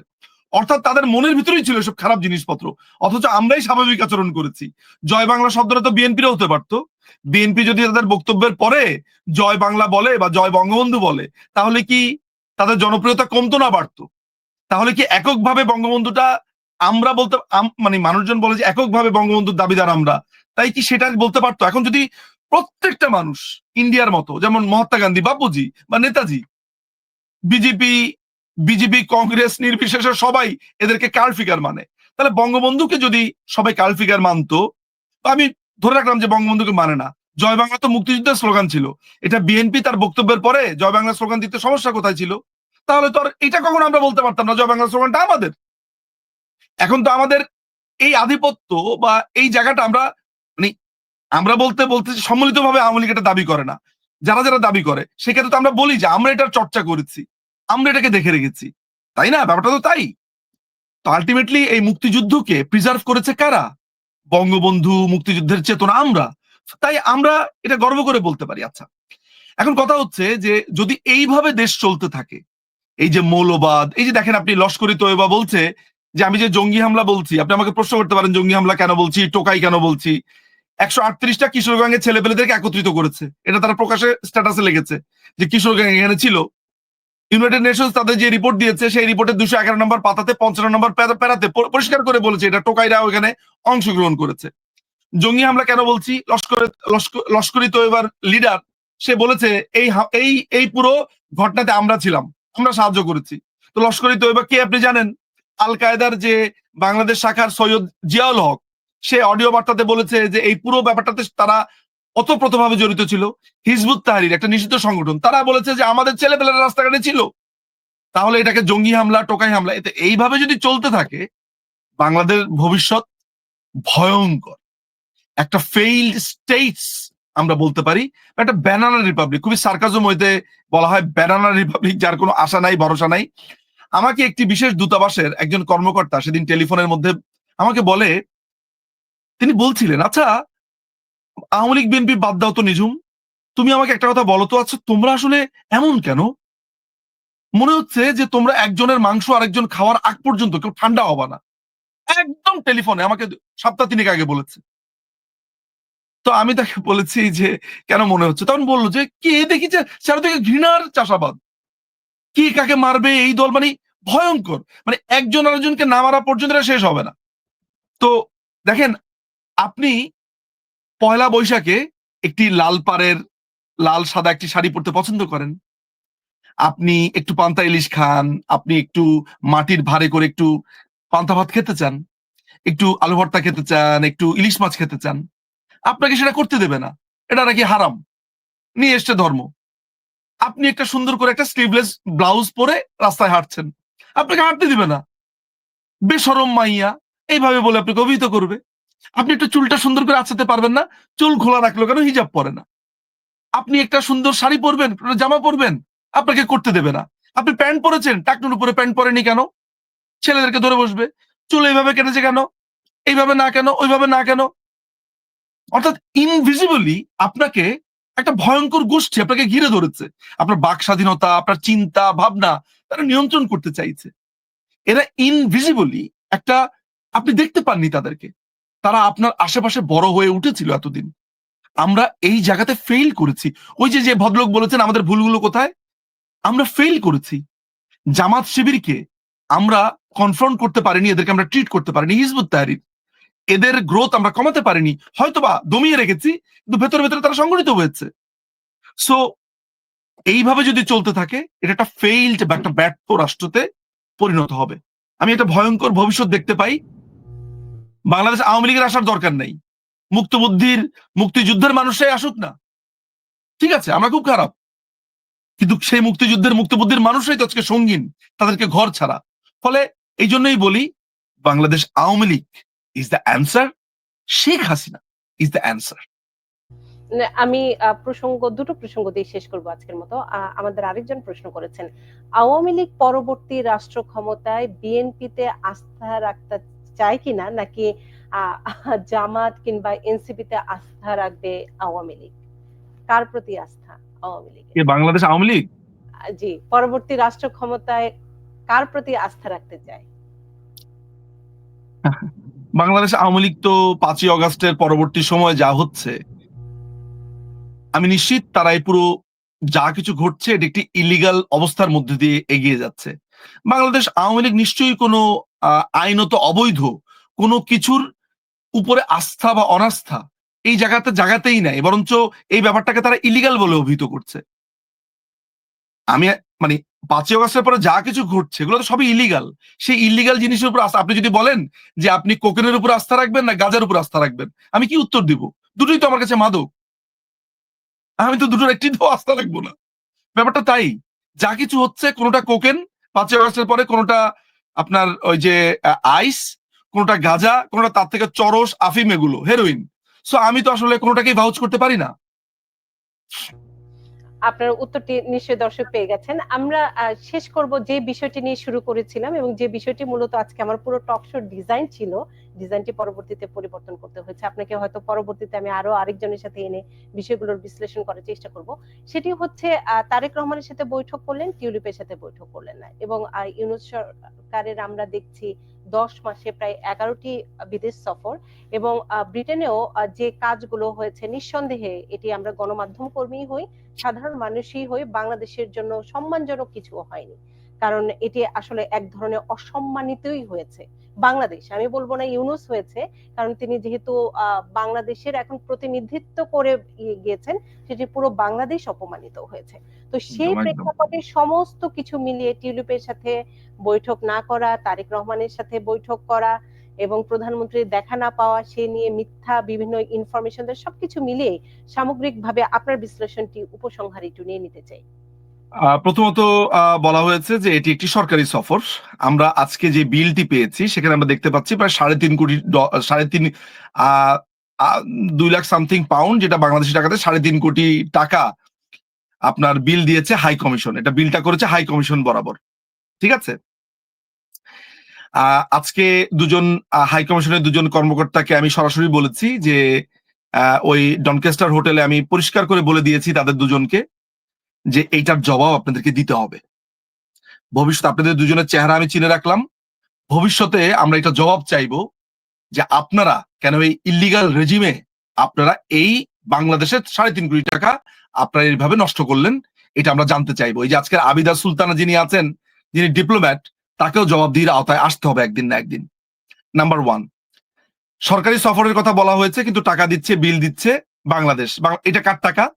আমাদের এই টাকাগুলো কিভাবে দেওয়া হয় জানেন? আমাদের রিজার্ভে যে টাকাটা আছে সেই রিজার্ভ থেকে টাকাগুলো দেওয়া হয়। আপনি হয়তো বা জেনে থাকবেন, বিদেশি ডলারে বা পাউন্ডে এটা পেমেন্ট করা হয়। তাহলে আমাদেরকে মিথ্যা কথা বলা হলো কেন যে এটি একটি সরকারি সফর? সরকারি সফর হলে এটার বিল দিবে হচ্ছে ইংল্যান্ড সরকার দিবে। এরপরে আপনার কেয়ার স্টারমার তিনি ডিক্লাইন করেছেন, নট তিনি শিডিউল দিতে পারেননি তা না, তিনি তিনি রিফিউজ করেছেন। তার মন্ত্রিসভার একজন সাবেক মন্ত্রী এবং তার সরকারের একজন মাননীয় সংসদ সদস্য জনাবা টিউলিপ সিদ্দিকী, তার বিরুদ্ধে যেই স্মিয়ার ক্যাম্পেইন চলেছে সেগুলো তিনি নিয়ে কথা বলতে চেয়েছেন, সেইটাও তিনি মানে এত বাজেভাবে তিনি এটাকে ইগনোর করেছেন যেটা ব্রিটেন ভালোভাবে নেয়নি। কারণ এন্ড অফ দ্য ডেতে তিনি ব্রিটেনের একজন সংসদ সদস্য, ব্রিটেনের নাগরিকদের প্রতিনিধি করেন তিনি। অথচ তিনি রূপা হক, তারপরে আরো যারা যারা আছে, তারা যাদেরকে আমরা খুবই জামাতের প্রতি সফট বলে মনে করি, তাদের সাথে গিয়ে তিনি মোটামুটি নাচানাচি করে আসলেন, সেখানে গিয়ে আমরা দেখলাম সেগুলো। তো আলটিমেটলি এটা আমার কাছে মনে হয়েছে যে এই যে তিনি খালি দেশ ঘুরছেন আর ঘুরছেন, ওই যে সরকারি মাছ দই হামের ডাল এই অবস্থার মধ্যে চলছে। কিছু তো পায়নি, বরঞ্চ বাংলাদেশের এই পতাকা অবদমিত হয়েছে, অপমানিত হয়েছে, এবং বাংলাদেশের মানুষের যে ট্যাক্সের টাকা, তার উদয় অস্ত পরিশ্রম করে যে টাকা বাংলাদেশ গভর্নমেন্টকে দেয় সে ট্যাক্স, বা যারা বিদেশ থেকে টাকা পাঠায় যে রেমিটেন্সের টাকা, এটা তারা এই বিদেশি স্যান্ডউইচ, আপনার টোস্ট, পাউরুটি, জ্যাম, জেলি আরাম করে এই 3-4 দিনে ব্যয় করেছে আমার টাকা দিয়ে। এটা আমারও টাকা আছে, তাই না? এটা আপনারও টাকা আছে। আরাম করে জ্যাম জেলি খেয়েছে, মুরগির রান খেয়েছে, হ্যাঁ, আরাম করে জীবনযাপন করে এসেছে। এই তো আপনার আমি আমার টাকায় মুরগির রান খেয়েছে। যদিও এই প্রশ্নটি আমি অন্য আরেকজন থাকলে করলে ভালো হতো, কারণ আপনার কাছে উত্তরটি কি হবে আমি জানি। সেটি হচ্ছে আমরা খুবই কেন আমার এই উত্তরটাকে আপনার সঠিক বলে মনে হচ্ছে না? না না না, এই উত্তরটি না, আমি যে পরের প্রশ্নটি করব সেটি নিজ মজুমদার। সেই প্রশ্নটি হচ্ছে যে আমরা ধরেন গণমাধ্যম কর্মী হই, আইএলটিএস স্টুডেন্ট হই, যেভাবেই হই, আমরা জানি একটি রাষ্ট্রীয় সফরের অর্থটি কি। তার মানে হচ্ছে একটি স্কেডিউল আগে থেকেই থাকবে, এবং একদম এটি আমি গিয়ে দেন দরবার করব, আমি গিয়ে তার সাথে দেখা করতে পারবো কিনা তখন গিয়ে, এটি কিন্তু না। রাষ্ট্রীয় সফর মানে অন্য মিনিং, আপনি সেটির ব্যাখ্যাটি দিয়েছেন। সে কারণে আমি বলছিলাম যে আরেকজন থাকলে তার কাছ থেকেও হয়তো অন্যরকম আরেকটি ব্যাখ্যা পেতাম। আর সেই প্রসঙ্গটি আমি বলেছি। উপসংহারে আজকের মতো কি বলবেন? আপনাকে ধন্যবাদ দিব আমি, কারণ আপনি আজকে অনেক, বিশেষ করে আওয়ামী লীগের অনেক বিষয় নিয়ে, যারা আওয়ামী লীগকে সত্যিকার অর্থেই ভালোবাসে, কোনোদিন পথ ছিল না হয়তো তাদের, কিন্তু তারাও আশার বাণী কিংবা একটি স্বপ্ন দেখতে চায়, আপনার কথার মাধ্যমে সেই স্বপ্নটি তারা পেয়েছে। কি বলবেন উপসংহারে? প্রথমত আপনাকে বলে রাখি যে বাংলাদেশ আওয়ামী লীগের একটা পদ পাওয়া হয়তো একটা অফিসিয়াল অবস্থান হতে পারে, কিন্তু বাংলাদেশ আওয়ামী লীগকে ভালোবাসার জন্য যে যোগ্যতাটা লাগে, আমি ওই যোগ্যতা আমার হয়েছে, বা ওই বুদ্ধিটা যে আমার হয়েছে যে বাংলাদেশ আওয়ামী লীগকে ভালোবাসতে হবে, আমি তার জন্যই কৃতজ্ঞ। বা আমরা তার জন্য কৃতজ্ঞ, আমাদের পদ লাগবে কেন? এটা হচ্ছে 1 নম্বর অ্যান্সার। সুতরাং এই কথা আপনাকে মাথায় রাখতে হবে যে বাংলাদেশ আওয়ামী লীগকে যে এই জীবনে সমর্থন করতে পেরেছি, তাকে ভালোবাসতে পেরেছি, এটাই আমার কাছে পরম পাওয়া। নাম্বার 1। নাম্বার 2 হচ্ছে যে যে বাংলাদেশ আওয়ামী লীগ এই যে দুর্যোগের সময়, এই যে ভয়ঙ্কর অবস্থার সময়, তারা আজকে তাদের নেতা কর্মীরা একত্রিত হয়েছে। বাংলাদেশ আওয়ামী লীগের কর্মীরা মুষ্টিবদ্ধ হাতে তারা নিজেদের হাত নিজেরা ধরেছে। বাংলাদেশকে পরিবর্তন করবার জন্য এই ভুয়া, এই দখলদার জঙ্গি টোকাইদের থেকে মুক্তি পাওয়ার জন্য যে লড়াই সংগ্রামে আবির্ভূত হয়েছে, আমি বলি যে এতে করে বাংলাদেশ আওয়ামী লীগ খাঁটি হচ্ছে। আপনি যে প্রশ্নটা জানতে চেয়েছেন সেটি হচ্ছে বাংলাদেশ আওয়ামী লীগ কাদের দল হবে জানেন? বাংলাদেশে যে মানুষটি উদয় অস্ত পরিশ্রম করে, অর্থাৎ মাথার ঘাম পায়ে ফেলেন, সেটা বিলিয়নিয়ারও হতে পারে, সেটা মিলিয়নিয়ারও হতে পারে, সবাই পরিশ্রম করে। তাদেরকে আমরা একটা ট্রু সেন্স দিতে চাই। ট্রু সেন্সটা হচ্ছে এই দেশ তাদের, এটা তাদের দেশ, এই দেশের হিস্সা, এই দেশের মাটি, এই দেশের জমিন, এই দেশের আকাশ বাতাস প্রত্যেকটা জায়গাতে তাদের অধিকার রয়েছে। এই সেন্স অফ রাইট এইটা দিতে চাই, নাম্বার ওয়ান। নাম্বার টু হচ্ছে আমাদের তরুণ। আমাদের তরুণরা হচ্ছে আমাদের সম্পদ, আর আমাদের যারা প্রবীণ তারা হচ্ছে আমাদের নির্দেশক। আমরা এই তরুণ এবং প্রবীণদের একটা ব্রিজ করে দিতে চাই। আমাদেরকে অনেকে মনে করে যে আমরা নাকি ক্ষমতায় গেলে এদেরকে মেরে ফেলবো, এই স্টুডেন্টরা যারা নেমেছে রাস্তাঘাটে, আমরা এদেরকে জড়িয়ে ধরবো, আমরা তাদেরকে জড়িয়ে ধরবো, আমরা তাদেরকে বলবো যে তোমরা যা করেছো এই দেশের জন্য, দেশের কথা চিন্তা করে তোমরা রাস্তায় নেমেছো। তোমরা ভেবেছিলে আমরা খারাপ, এই যে তোমরা ভেবেছো আমরা খারাপ, তাই যে তোমরা নেমেছো, এর মানে হচ্ছে তোমরা দেশের কথা চিন্তা করেছো। কিন্তু তাদের বিচার আমরা করব যারা তোমাদেরকে এই মিথ্যা কথা তোমাদের মাথায় ঢুকিয়েছে। তোমরা যারা নেমেছো তারা কোনো অপরাধ করনি। বাংলাদেশ আওয়ামী লীগ যখন আসবে তখন সে এইভাবে আসবে, সে বাংলাদেশ আওয়ামী লীগের যে চরম বিরোধী, তারও সেরা, তারও সে প্রধানমন্ত্রী, তারও সে, তার নাগরিককেও সে টেক কেয়ার করবে। অর্থাৎ যেন একজন চরম আওয়ামী লীগ বিরোধিতাকারী 3 বেলা ভাত খেতে পারে, তার কাজের জায়গাতে সমস্যা না হয়, তার জমি একটা কেউ দখল করে নেবে, তার বাড়ি দখল করে নেবে, এইটা যাতে না হয়, যেন সে আওয়ামী লীগকে গালি দিতে দিতে 3 বেলা আরাম করে ভাত খেতে পারে। এই ম্যাজিক্যাল আওয়ামী লীগ এভাবেই গড়ে উঠবে। এবং এই দলটি ক্যাপিটালিস্ট বা বুর্জোয়া, যারা পুঁজির সঞ্চয় করে অবৈধভাবে, তাদের একটা স্টেশন হিসেবে ব্যবহার হবে না। এটি হবে প্রলেতারিয়েতের, শোষিতের। এই দেশটা হবে শোষিতের, শ্রেণীহীন যারা রয়েছে তাদেরকে এই ভাইব দেওয়া যে শ্রেণীহীন বলে কিছু নেই, নো ক্লাসিফিকেশন, আমাদের সবার রক্ত লাল, আমরা সবাই এক, আমাদের জাতি বাঙালি, আমাদের ভূখণ্ড বাংলাদেশী। আমরা এই দেশটাকে আগামী এতগুলো বছরে ঠিক এই পার্টিকুলার এরিয়াতে নিয়ে যেতে চাই। আমরা আমাদের শিক্ষা ব্যবস্থাকে একটা চরম উৎকর্ষের সীমানাতে নিয়ে যেতে চাই। আজকে একটা চিকিৎসার জন্য যাতে আমাদের দেশের বাইরে যেতে না হয়, পৃথিবীর সবচেয়ে শ্রেষ্ঠ চিকিৎসা এই দেশে হবে। পৃথিবীর সবচেয়ে বড় একটা শ্রেষ্ঠ ফুটবল দল, একটা ক্রিকেট দল, একটা বড় শিক্ষার্থী, একটা শিক্ষালয়, একটা বড় চাকুরির জায়গা, একটা কমার্শিয়াল স্পেস, কৃষি, প্রত্যেকটা জায়গাতে আমরা শ্রেষ্ঠ হতে চাই। কিন্তু এই শ্রেষ্ঠ হয়ে আমরা অহংকারী হতে চাই না। আমরা এই পৃথিবীকেও গর্বিত করতে চাই। গ্লোবালাইজেশনের যুগে আমরা এগিয়ে যেতে চাই। সামনের আওয়ামী লীগ হবে, এর আগের আপনি ডিজিটাল আওয়ামী লীগ দেখেছেন, ডিজিটাল বাংলাদেশকে দেখেছেন, এর পরের আওয়ামী লীগ হবে magical Awami League. Let's do it. অসংখ্য ধন্যবাদ নিজম মজুমদার, অনেক সময় দিয়েছেন আপনি। আজকে ফ্লাইটও করেছেন, ভারত থেকে লন্ডনে এসেছেন, তারপরে এবং এখন মধ্যরাত। আমি এখনো ঘুমাইনি, আমি 2টো টকশো করেছি, প্রোটেস্টে গেছি, 18 ঘন্টা ট্রাভেল।